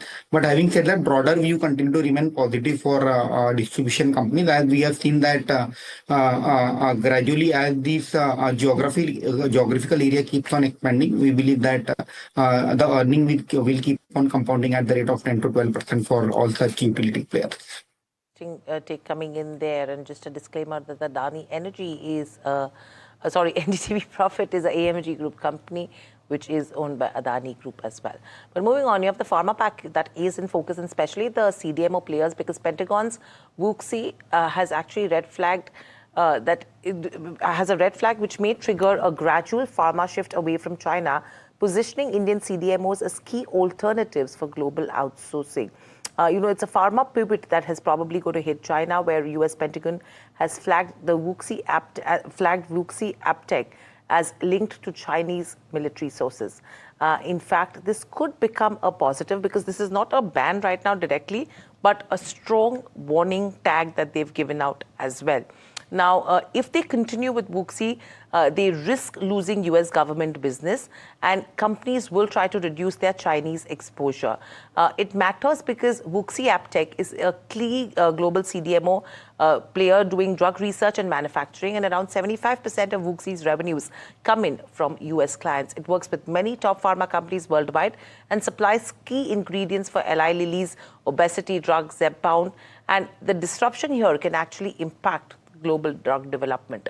Now, if something like this happens, what happens is your Indian CDMO companies can benefit because global pharma companies could look for non-China alternatives, and there could be a shift in outsourcing orders towards India for diversification. TVS Labs, Cohance Life, if you pull up the intraday charts, Sai Life Sciences, Loris Labs, Piramal Pharma, Syngene, Newland Laboratories, Blue Jet Healthcare, these could be some of the beneficiaries as well. And probably that's one of the reasons why you're seeing that space trading in the positive. Sunny, any views on the back of this commentary that has come in so far? Yeah, I think definitely positive read through for domestic CDMO player has China plus one opportunity plays out in a longer run. As you mentioned, all the names will be the key beneficiary in case there is some diversion of business from Chinese supplier to an domestic CDMO supplier in a medium to long term. Got it. All right, gentlemen, on that note, thanks so much for taking the time. Pleasure speaking with you as always. Let's talk about market close, and we're seeing gains of about 0.5%, close to 0.6%. So for the benchmark Nifty 50, ending maybe 0.2% off the high point of the day, but certainly about 0.5% or so off the low point of the day, and you'll take this in the kind of scenario that we're currently playing. In fact, if anything, the broader end of the spectrum, as we've been pointing out through the session today, is where the story lies. The mid-cap index gaining about 1.3%, the small-cap index up about 1.4%, and the market breadth tilted very comfortably in favor of the advances. If yesterday was a day for the bears to take charge and really pushing the bulls down with just about 2 advances for every 9 declines, today is the opposite, or well, close to an opposite. The Nifty Bank doing particularly well, up as much as 2.2% or thereabouts, and that's where we're pretty much closing shop today. The Nifty IT also ending off the low point of the day, so quite a few of the indices where there was a little bit of pressure on the downside here, where it's given up a little bit of those losses, and we're ending off the low point, which is positive. Which is a positive, and as Alex was mentioning, your PSU Bank Index is the star highlight of the day, seeing some smart gains towards close. Bank Nifty follows. After that, if you have to look at defense, that has also gained some momentum, though it started trading in the positive itself. So interesting sectors that have come to the forefront in today's session. In terms of broader markets as well, data patterns, that has seen a sudden spike, 10.5 to 11% up move towards the end of close. Easy Trip Planners is another one. We already spoke about Mahindra Holidays, Relaxo Footwear, Kaplan Point, Mishra Dhatu, some smart moves coming in on those names in today's session. Tata Tech has been under pressure. Schneider Electric has been doing the downward trend over the last couple of days as well. But Balrampur Chini, Titan, NLC India, CCL Products were few of the top losers. But I think overall, I would say an interesting day of trade, because in terms of the advanced decline ratio on Nifty 500 as well, you almost had nearly 400 gainers vis-a-vis 100 losers. So there is that momentum that is continuing to build up in terms of the small and the mid-cap space. And the setup that we've been talking about over the last couple of days with regards to Bank Nifty, which is looking stronger as compared to Nifty 50, that has continued. Yeah, absolutely. So I would wait to see whether that broader market gain, and we've been talking about it not just on the basis of technicals and a few of these individual stocks here, but the data and the expectations that earnings is supportive, right? So whether it is a Motilal Oswal or it is a Piper Serica, ultimately everybody is seeing opportunities in the broader markets and earnings potential. Yeah, I mean, we spoke to Shankar Sharma today as well, where he said that the opportunity comes in the small cap space. And we had data points coming in with regards to large caps, where in the last 5 to 7 years, they have actually not done anything. And that was one of the data points that we used in India Market Open for a conversation as well. Yeah, absolutely. On that note, that brings us to the end of this edition of India Market Close. Thanks so much for tuning in. But lots more action right after this very quick break. From the team that put this show together and from Hiral and myself, thank you so much for watching. Do stay tuned. This is NDTV Profit.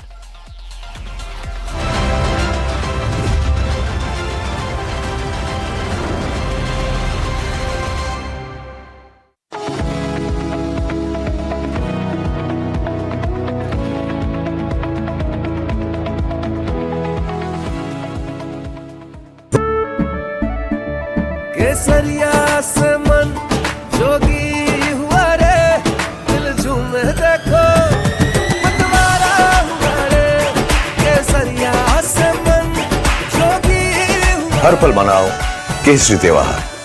विमल, बोलो जुबान Kesari. India is rewiring. The way it builds, the way it connects, विकसित भारत के निर्माण के लिए जरूरी हर क्षेत्र में भारत तेजी से काम कर रहा है। from infrastructure to digital access, from reform to real impact. But the big question is, what will define the next India? NDTV Ignite, the Future India Summit. A closer look at governance, growth and the future of a new India on the NDTV network. This is where the future shows up first. Conversations with the biggest names in tech and AI.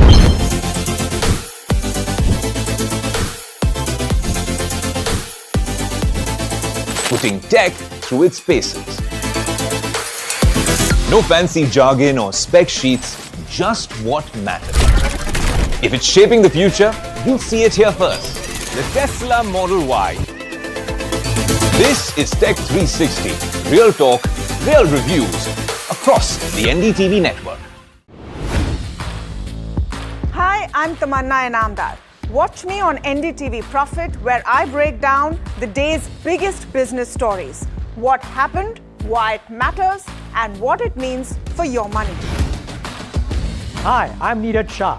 Watch me on NDTV Profit for the most incisive market intelligence and meaningful corporate conversations. And I'm Alex Matthew. Markets, mutual funds, insurance, personal finance. I help you cut through the noise and make smarter financial choices. And here's where you can watch us.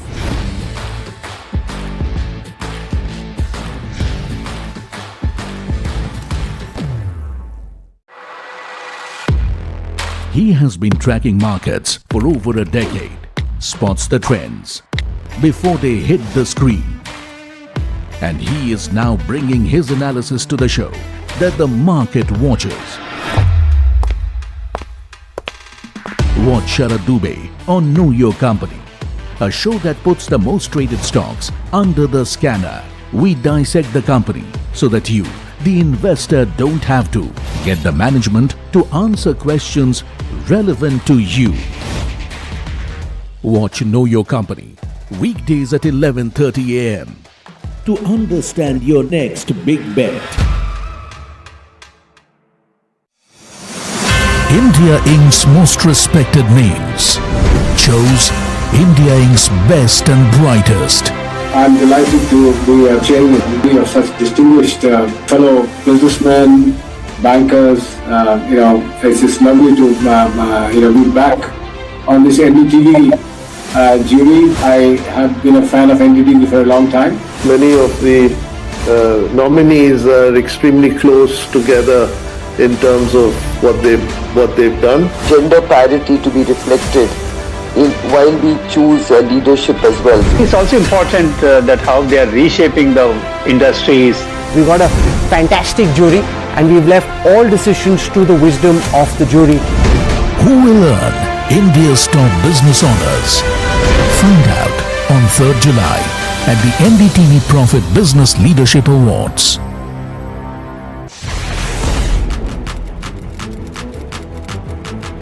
When the headlines move fast, perspective matters. On Editor's Cut, our editors come together with experts to distill the week's information plates into clear perspective. Down the stories shaping the world, from markets and the economy to global conflicts and what lies ahead. This is where experience meets insight.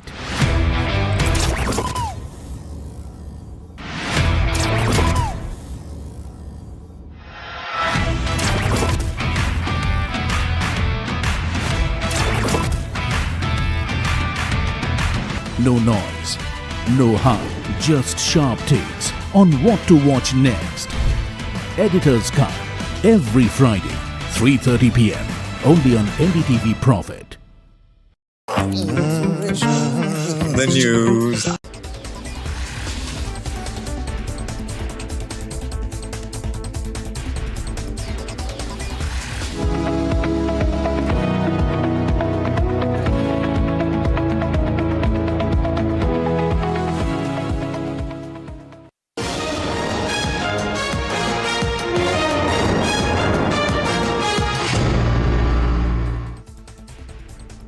Hello and welcome. You're watching Market Express and I'm Himakshi Bahugna. Let's get straight into the show and see how the markets have really fared today.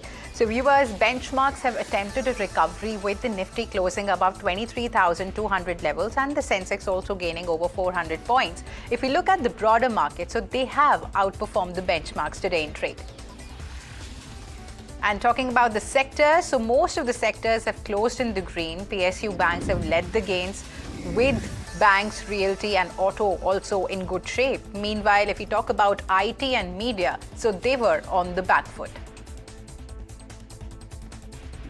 Viewers, banking stocks have led the market higher after the Reserve Bank of India announced operational guidelines for its concessional forex swap facility, and the measure is also aimed at encouraging overseas fundraising and also attracting foreign currency inflows into the country. The announcement triggered broad-based buying across the banking space, with private and public sector lenders advancing as investors cheered the potential liquidity and also funding benefits. Now let's look at some key counters that were buzzing away in trade today. First up, we have Vodafone Idea. So it has secured a significant legal victory after the Bombay High Court has quashed demand notices issued by the Department of Telecommunication for one-time spectrum charges, and the court has also directed the return of bank guarantees submitted against the disputed demand. And the ruling strikes down the centre's 2012 decision to levy additional charges on spectrum holdings, providing a major relief to the telecom operator. Next counter to look at is Paytm. So the shares have moved higher after reports suggested the fintech major plans to hire around 4,000 employees as it scales its merchant network and also AI-led offerings. And the company is set to be expanding across product, technology and even leadership roles through FY27. So the hiring push comes even as Paytm looks to optimize its workforce following its annual performance review process. Next counter in focus is PI Industries. After its key partner Kumai Chemicals has upgraded its first half 2026 outlook. Now the company has raised both revenue and also operating profit guidance, citing strong demand visibility, and the development is significant for PI Industries, which supplies the herbicide pyroxasulfone to Kumai. Now, the product accounts for more than a third of PI Industries' revenue, making the upgrade a positive signal for business prospects. Next counter to look at is Fino Payments Banks. So its May business update has presented a mixed picture with strong growth in the core banking metrics offset by weakness in transaction volumes. Now deposit accounts have rose 29% annually while loan dispersals have jumped 186% to 210 crores.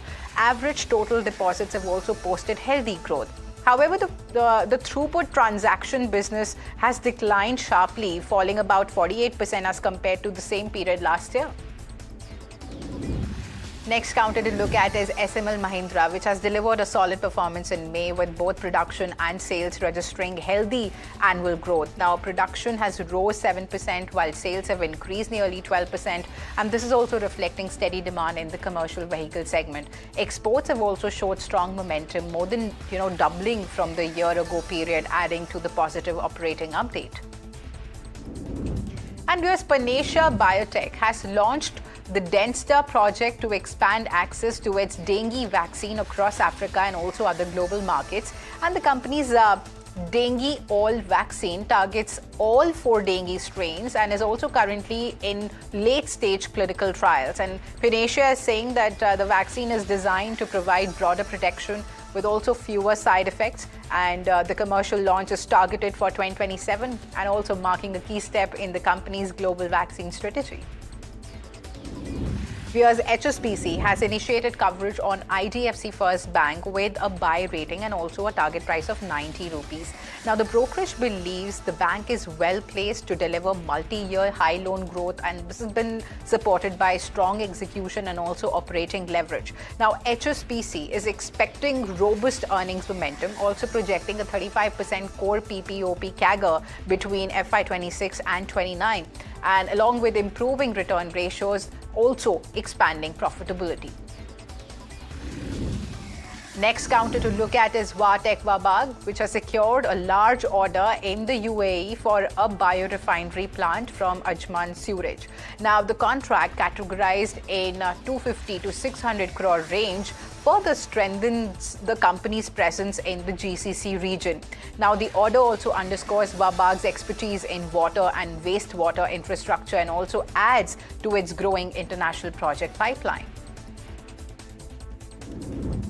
Next stock that was buzzing away in trade was Lemon Tree Hotels, which has signed a new franchise agreement for a key Prima hotel in Rajasthan, further expanding its presence in the state. Now, the property will feature 88 rooms along with restaurants and even other guest amenities, and the addition is part of the company's asset-light expansion strategy and also strengthens its growing hospitality network across India. Whereas Electronics Mart India has commenced operations at a newly opened store in Telangana, further expanding its retail footprint in a key market. The store opening is part of the company's strategy to strengthen its presence across high-growth regions and also improve customer reach. Now, the expansion also supports its long-term growth plans in the consumer durables and electronics segment. Next counter to look at is Ratnavir Precision Engineering, which has announced that its board will meet on June 11 to consider a potential fundraising proposal. Now, the company has not disclosed further details on the size or mode of the fundraise. Investors will be watching the board meeting closely for some clarity on the capital raising plans and also their impact on the company's growth strategy. Next counter to look at is Ola Electric. So the shares have staged a sharp comeback, rallying over 115% from their record low levels and also emerging as one of the market's standout performers. Now, the recovery has been driven by improving investor sentiment, also expectations around operational improvements and optimism over the company's long-term electric vehicle growth story. However, analysts remain divided on whether rally can really sustain at the current valuations. And your Zepto is lining up a 12,000 crore IPO with a large fresh issue while promoters retain their stake. So the IPO will have a large component of offer for sale, with existing investors selling nearly 11.3 crore shares in the issue. The company's founders, Adit Palicha and also Kevalya Vora, they've received summons from the Enforcement Directorate in April this year, seeking information and also documents related to foreign investments, financials, and even the company's business in connection with proceedings under the Foreign Exchange Management Act. Now, First Cry-backed Swara Baby Products is preparing to enter the capital markets with a proposed IPO of up to 1,000 crores. Now, the issue is expected to include a fresh issue of shares along with an offer for sale by existing investors. Now, the company manufactures baby diapers, adult incontinence products and even feminine hygiene products, and has built a strong presence in the contract manufacturing space, and draft papers are likely to be filed with SEBI later this month. And China's trade momentum remained strong in May, with exports rising nearly 20% annually, beating expectations and also accelerating from the previous month. Imports also posted robust growth, also signaling resilient domestic demand. Exports to the United States have jumped sharply, while technology, semiconductor, computing equipment, and also automobile shipments continue to drive the growth. Now, the strong trade performance comes despite the ongoing geopolitical tensions and even disruptions linked to the conflict in the Middle East. Here's a major milestone has been achieved in the strategic Zojula Tunnel project, with more than 13 kilometers of excavation now complete. So the tunnel will provide all-weather connectivity between Kashmir and Ladakh, significantly improving the access across the challenging Zojula Pass. Now, once operational, the project is expected to reduce travel time between Gandarbal and also Kargil from hours to just over 20 minutes. And this is also boosting both connectivity and economic activity in the region. And viewers, Lucknow police have busted an alleged counterfeit currency racket and also arrested 3 accused involved in circulating fake notes. Now, acting on specific inputs, the police has recovered counterfeit currency worth nearly 14 lakh rupees from the suspects, and authorities are saying that the accused were allegedly converting fake notes into genuine currency and also operating a wider network. Now, investigations are now underway to identify other members linked to the racket and also trace its broader reach. Viewers, looking at some international news now, US President Donald Trump has said that US is in the final stages of a deal with Iran that would prevent Tehran from acquiring nuclear weapons, also adding that the Strait of Hormuz could reopen immediately after an agreement is signed, possibly within days. Now, but even as diplomacy gathers pace, tensions remain high. Iran and Israel have paused direct attacks, yet Tehran has warned that military action could really resume if Israeli operations continue. So Iran has also accused Israel of repeated violations, raising fresh questions over the durability of the fragile ceasefire. And whereas tensions in the Middle East remain elevated despite efforts to maintain a fragile ceasefire, the Israeli military has issued a new evacuation order for the southern Lebanese city of Tyre and also urging residents to move further north. And the move comes just a day after Iran called for an end to attacks on Lebanon. Now, Israel is saying that it is targeting Hezbollah positions, while also reports of fresh casualties have raised concerns over a broader escalation. And Chinese President Xi Jinping has concluded a high-profile visit to North Korea, his first trip to Pyongyang since 2019. While no major agreements were announced, the visit underscored the strategic importance of ties between the two neighbors. And coming at a time when North Korea has moved closer to Russia, the visit is seen as Beijing's effort to reassert its influence over a key regional partner. And viewers, the UK government is considering a ban on social media use for children under the age of 16, with a policy announcement expected in the coming days. Prime Minister Keir Starmer government is reviewing options ranging from a complete ban to restrictions on key features of social media apps. And the move comes after overwhelming support from parents in a government consultation, and also could mark a major shift in the online safety regulations. Because violent clashes have erupted in Pakistan-occupied Kashmir following the ban on the Joint Awami Action Committee, which is a civil society group that has led protests over economic and also political issues. Now, reports are suggesting that more than 30 people have been killed and hundreds have been injured as tensions have escalated between protesters and also security forces. The unrest, intensified after alleged firing incidents involving group members, further fueling anger across the region. And the Pentagon has expanded its list of companies it says are linked to China's military, adding several of the country's biggest technology and also industrial firms, including Alibaba, Baidu, and also electric vehicle giant BYD. Now, the move is likely to add fresh strain to US-China relations, with Beijing condemning the decision and also vowing to protect the interest of its companies. And a fresh controversy has emerged ahead of the FIFA World Cup, with Iran claiming its official ticket allocation for supporters has been withdrawn just days before the tournament begins. And Iran's Football Federation has said that fans who had already made travel plans could now be left without access to matches. And the federation has urged FIFA to intervene, calling for fairness and also equal treatment of all participating nations. And the music industry is mourning the loss of Grammy-winning songwriter Tale Riley, who was fatally stabbed in East London at the age of 35. Now, Riley, known for his work with stars including Dua Lipa, Nick Jonas, Britney Spears, and he was found with stabbed wounds on June 5, and police have launched a murder investigation, while tributes continue to pour in from across the global music community.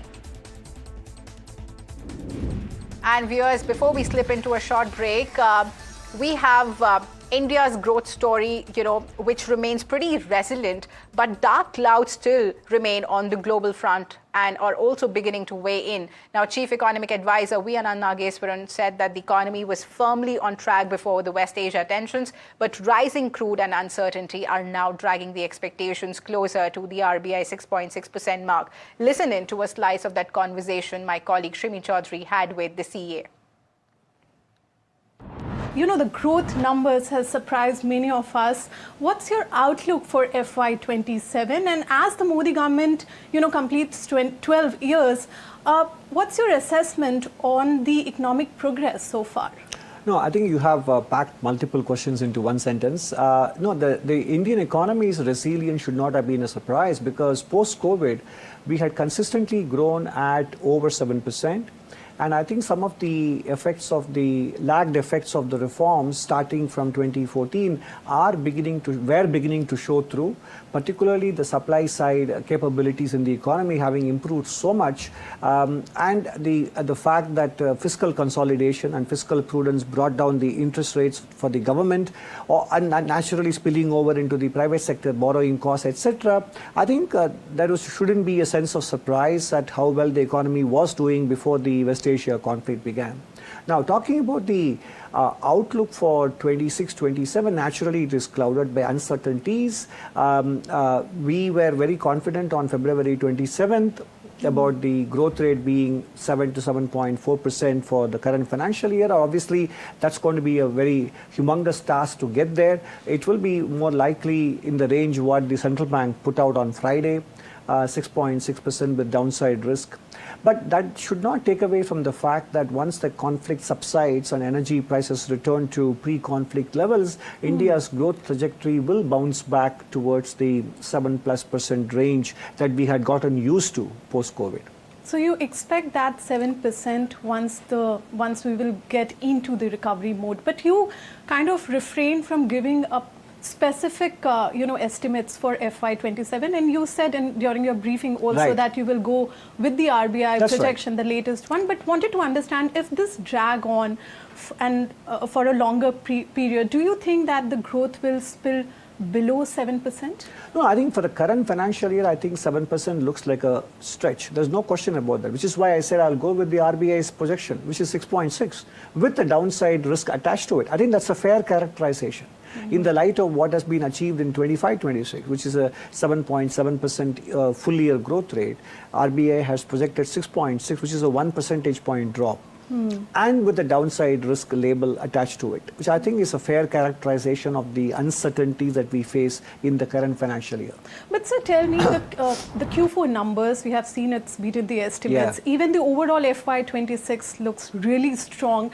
Do you think that it's because of rebasing of the GDP, or is it consumption and demand and the several reforms which government has taken in the past few years, and that is reflected in the growth numbers? No, I will not attribute to just the rebasing alone, because naturally last year, if you look at both the supply side, the GVA numbers and the GDP by expenditure numbers, which MOSPI puts out, it was a balanced growth profile.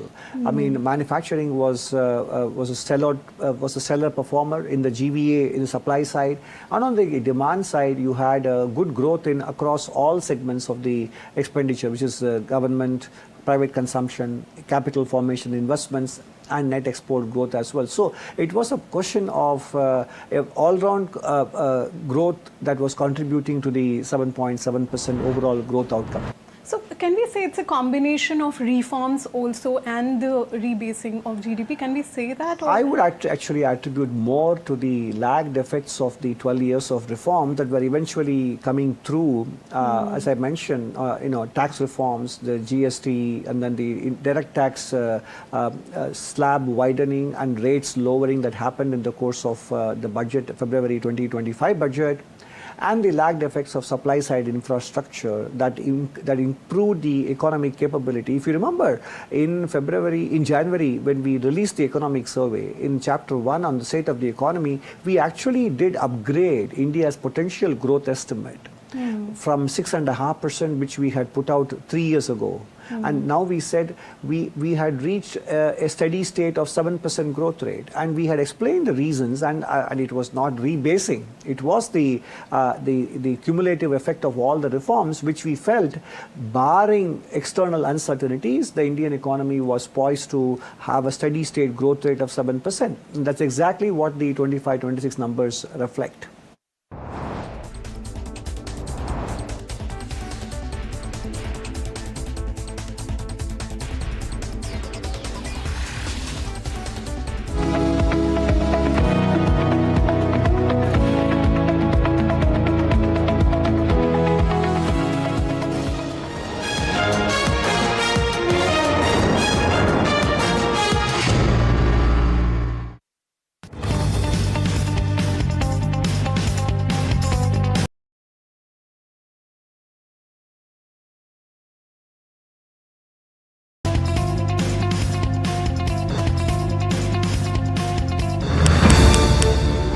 India is rewiring. The way it builds, the way it connects. विकसित भारत के निर्माण के लिए जरूरी हर क्षेत्र में भारत तेजी से काम कर रहा है। From infrastructure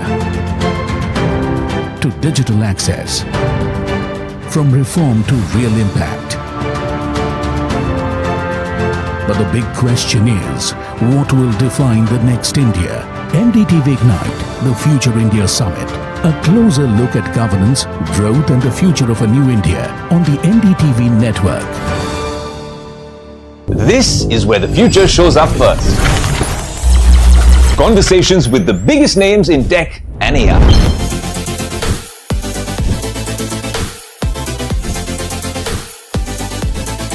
Putting tech through its paces. No fancy jargon or spec sheets, just what matters. If it's shaping the future, you'll see it here first. The Tesla Model Y. This is Tech 360. Real talk, real reviews across the NDTV network.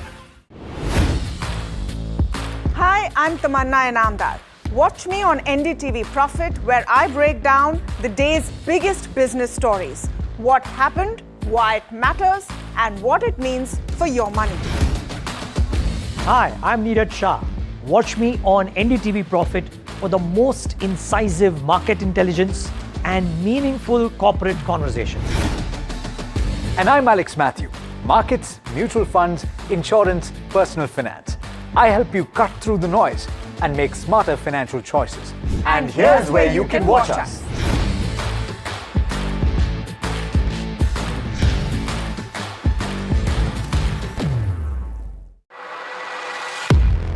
He has been tracking markets for over a decade, spots the trends before they hit the screen.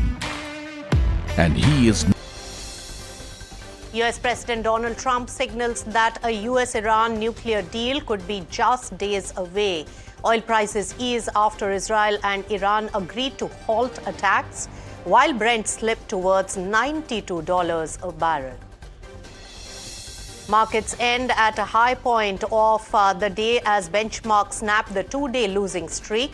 Broader indices too see recovery as global peers rise on lower crude prices, awaiting developments around US-Israel-Iran deal.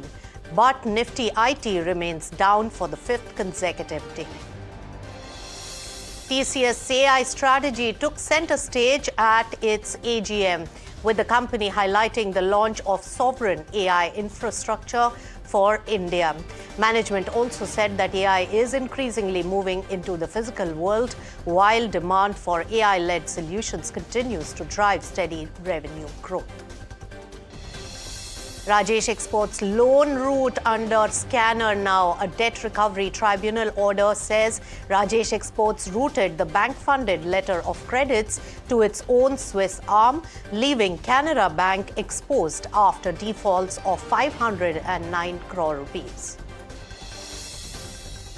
US court strikes down Trump's $1 lakh fee for H-1B visas. Court terms it unlawful. Lawmakers welcome the verdict, but White says will repel against the order. NDTV Newsbreak confirmed as quick commerce major Zepto is gearing up for a 12,000 crore rupees IPO. But profitability remains a challenge. Losses stand at 5,900 crore rupees. ChatGPT maker OpenAI confidentially files for an IPO, but public listing may still take time. OpenAI confirms confidential S1 to SEC filing. A plethora of new features and updates and the long-awaited overhaul of Siri AI were top announcements during Apple's WWDC event.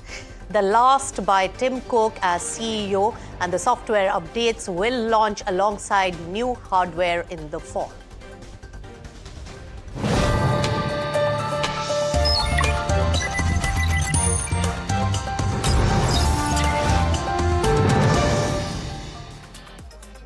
Hello and welcome. You've tuned into Profit 360. I'm Nisha Poddar, and let's begin the show on what are the top developments of the day. First, beginning with the update on the Middle East war. And US President Donald Trump now says that both Iran as well as Israel have agreed to halt the hostilities after his intervention. In fact, he claims that the US is in the final throes of a deal with Iran soon.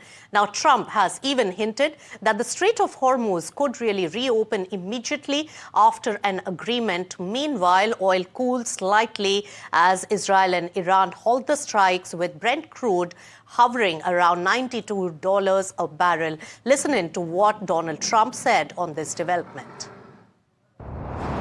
We should be able to do it in 1 hour, if you want to know the truth. What's the biggest sticking point right now? I don't think there are any sticking points. I think we're very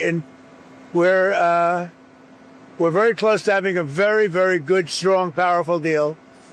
If we go and bomb, which we can do very easily if we want, and we spend another 2 or 3 weeks bombing, they'll have nothing left whatsoever, but you won't have the strait open for months. If we do the bombing, a lot of people are going to be killed. Who wants to do that? I don't. And we'll have a signed document that's actually stronger than doing the bombing. What has proven to be a very powerful thing is the blockade. The blockades turned out to be much stronger than bombing. And it was really a combination. It was our initial thrust and then the blockade. But, their economy is really suffering, and they're going to make a deal.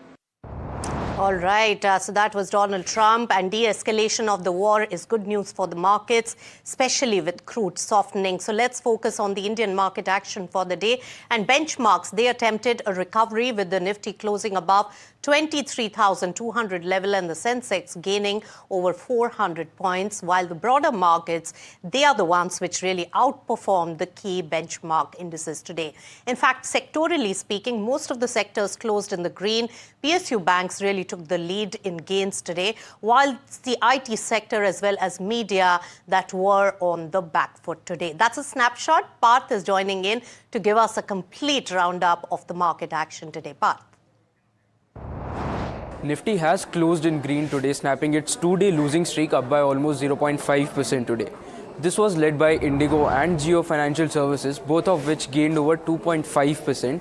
And we have seen broader markets outperforming the benchmark, with Nifty Midcap 150 closing in green, snapping its two-day losing streak as well, gaining over 1.2%. This was led by L&T Technologies and PI Industries, both of which saw an uptick of 7% today. On the other side as well, Nifty Small Cap 250 also managed to close in green by gaining almost 1.5%. This was led by Data Patterns and Kaplan Point Laboratories, which were the top gainers in Nifty Small Cap 250. In fact, Data Patterns gained over 10% today, while Kaplan Point Laboratories was up by over 6.8%. Moving on to the sectoral side as well, all sectors have ended in green except Nifty IT. Nifty PSU Bank was the top gaining sector, up by over 3.5% for the day, led by Bank of Baroda and Bank of India, both of which saw an uptick of 5.5%. On the trend side as well, Nifty Metal has snapped its 4-day losing streak, while Nifty Oil and Gas was managed to snap its 2-day losing streak. Also, Nifty IT has closed in red for the 5th consecutive day. All right, thanks so much, Parth, for giving us the full roundup of the market action. Let's focus on an important development that happened in the US. A federal judge struck down a $100,000 fee that the US President Donald Trump really imposed on new H-1B visas for highly skilled foreign workers, concluding that it constituted an unlawful tax that Congress never authorized. In fact, Jasmeet, my colleague, is poring over this and its impact. Joins us with all the details. Jasmeet, tell us. That is rightly said, the US federal judge has struck down the entire approach of Trump, which says that of having rupees $1 lakh as the overall fees and calling it as unlawful. While the court also says that the overall tax which they were taking is unauthorized, and also stucks it down by stating that the overall Congress never authorized such fee to the court. Now, well, this will have a direct impact on Indian IT companies, given Indian IT companies have their employees sourced out to US and most of them require the visa. But the good part is the Indian IT companies have been reducing the dependence on the overall H-1B visa over several years, and currently they have very minimal stance and minimal dependency on H-1B visa. While if you look at the overall IT companies, the Indian IT origin companies have roughly 20% requirement of H-1B visa, but over the time they have reduced. Now here's a management commentary of TCS, Infosys and HCL Tech, where they have told how they have reduced the dependency on the overall H-1B visa. Well, TCS states that the dependency has reduced significantly and they have localized the workforce over the period, while Infosys also sees that the majority of the employees in the US don't really require the support of the immigrant. While further, the HCL Tech says the dependence on visa has reduced to few hundred over the time, and right now the impact from the overall 1 lakh fee was negligible, but this reduction will also reduce the cost to the company whatsoever. While lastly, if you look at the overall Trump administration, it's likely they might appeal the entire thing again, so it's a wait and watch of how does the entire process goes ahead. All right, Jasmeet, it's a big matter for the Indian workers looking at jobs in the US. So Donald Trump also spoke about the US judge striking down that enormous fees on H-1B visas, which have been struck down by the US court. Listen in to what he had to say. Our federal judge today struck down the $100,000 fee for the H-1B visas, saying you need congressional approval. Are you going to push for Congress to do this? These federal judges are really giving us a hard time. It's really crazy what's going on with the court system. They are giving us a very, very hard time, and they shouldn't be doing it. They're hurting our country very badly. All right, we have a special guest today. Salesforce India head Arundhati Bhattacharya now joins in. In fact, Salesforce has met a significant milestone of the Hyderabad Center of Excellence completing 10 years. What does this milestone really signify for Salesforce in India, Arundhati? Well, I think we are sort of coming of age in the sense that we were very small when we started in 2016. We were less than, I think, 1,000 people. When I came on board in 2020, at that point, I was the first CEO for India. There was no CEO role in India, and we were about 2,500 people at that time. Today, we are 17,000 people plus. We are there in 7 centers, and we are part of almost every single global production team, meaning whether they be in products, in engineering, or even the platform functions such as finance, compliance, legal, you name it, we are part of those teams. And we support our global operations quite a bit from India. So I think this is really a coming of age, the fact that we have completed 10 years. We have done so successfully. We are now part of all of the newer products that are coming up. Part of all the teams. A number of global leaders have begun to sit out of India, which was not the case when we started. So yeah, I think it's been a very satisfying journey and one that we very much cherish. All right, Arundhati, from banking to Salesforce, that was quite a move, and Salesforce has come of age. But what's really driving the agentic enterprise for the company? So agentic enterprise, as you know, globally, we were the first one to come out with the agentic layer. And it's not been very different in India. In India, of course, the usage of cloud was not as much as in some of the other countries. the countries where the usage of public cloud was higher, we have been able to move a little faster. In India, that has been a little bit of an issue, especially in the public sector.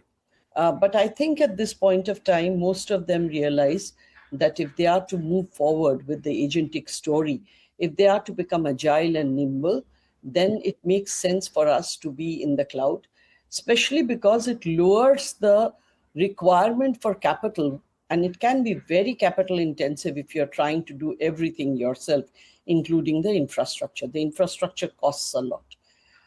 But given the fact that most people are realizing that the benefits that will come from this are far more, they are now becoming a little more flexible regarding the infrastructure. Also, given the fact that, when you use public infrastructure, you are not compromising on the security in the sense that for security, everybody becomes responsible for it, not only the organization, but organization like ours, which uses third parties' infrastructure, as well as the third party that's providing the infrastructure. Everybody is responsible for security. And therefore, you have that much more of, attention being given to that. Having said that, I think today, if you look at the scale of our country, just population-wise, there is no way that we are going to make available the services and goods that are required by a country as large as ours if we don't use AI, agentic AI, and whatever else comes after that. Because to do it in the brick and mortar way is just not feasible.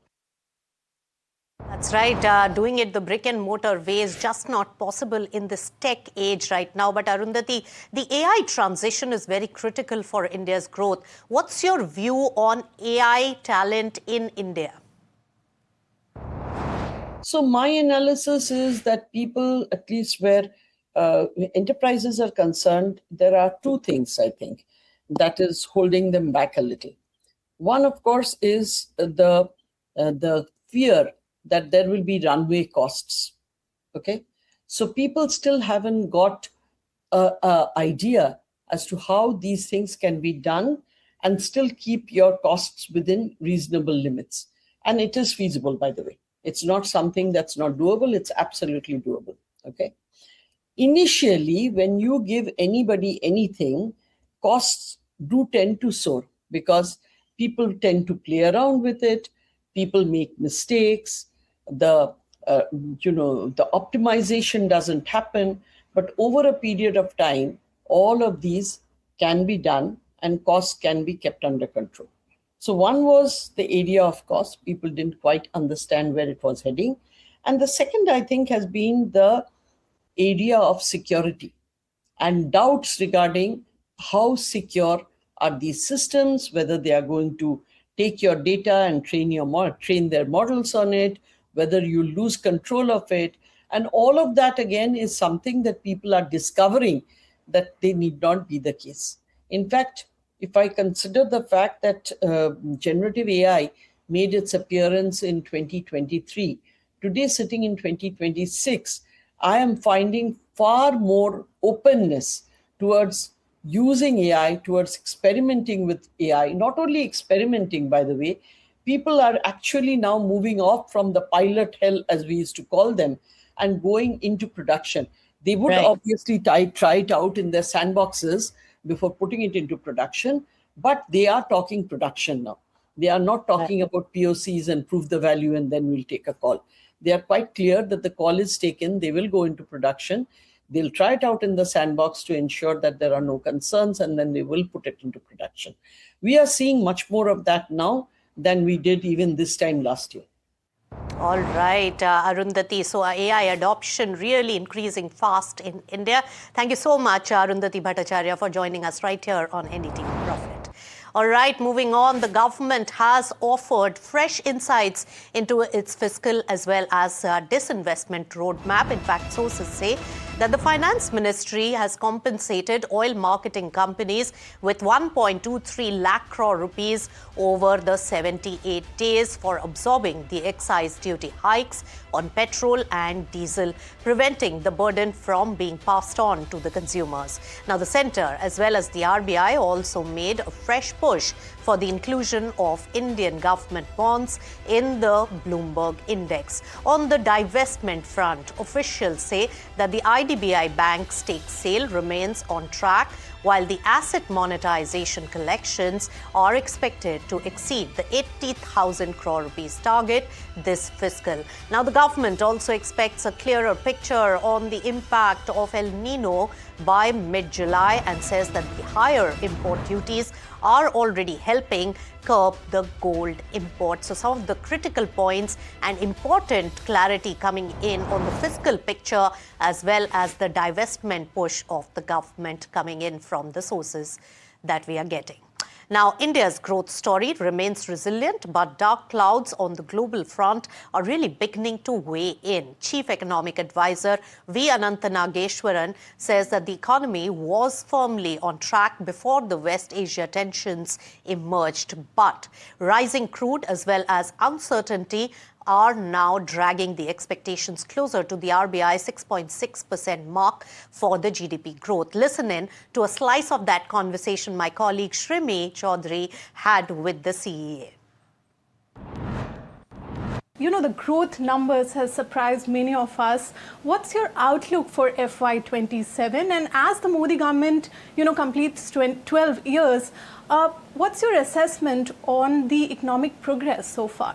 No, I think you have packed multiple questions into one sentence. The Indian economy's resilience should not have been a surprise because post-COVID, we had consistently grown at over 7%.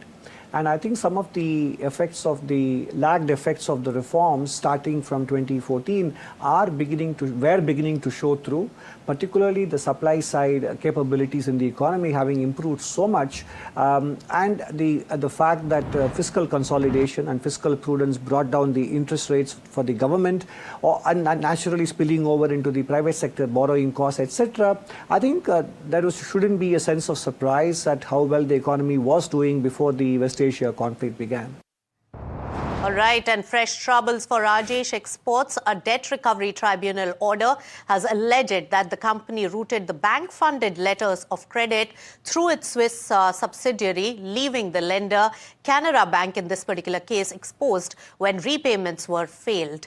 Now, the order related to outstanding dues of around 509 crore rupees and raises questions over the use of credit facilities within the group structure. Now, the development, remember, comes amid heightened regulatory scrutiny of Rajesh Exports, with both lenders as well as the market regulator SEBI examining the company's financial transactions as well as disclosures. Okay, this will be on our radar.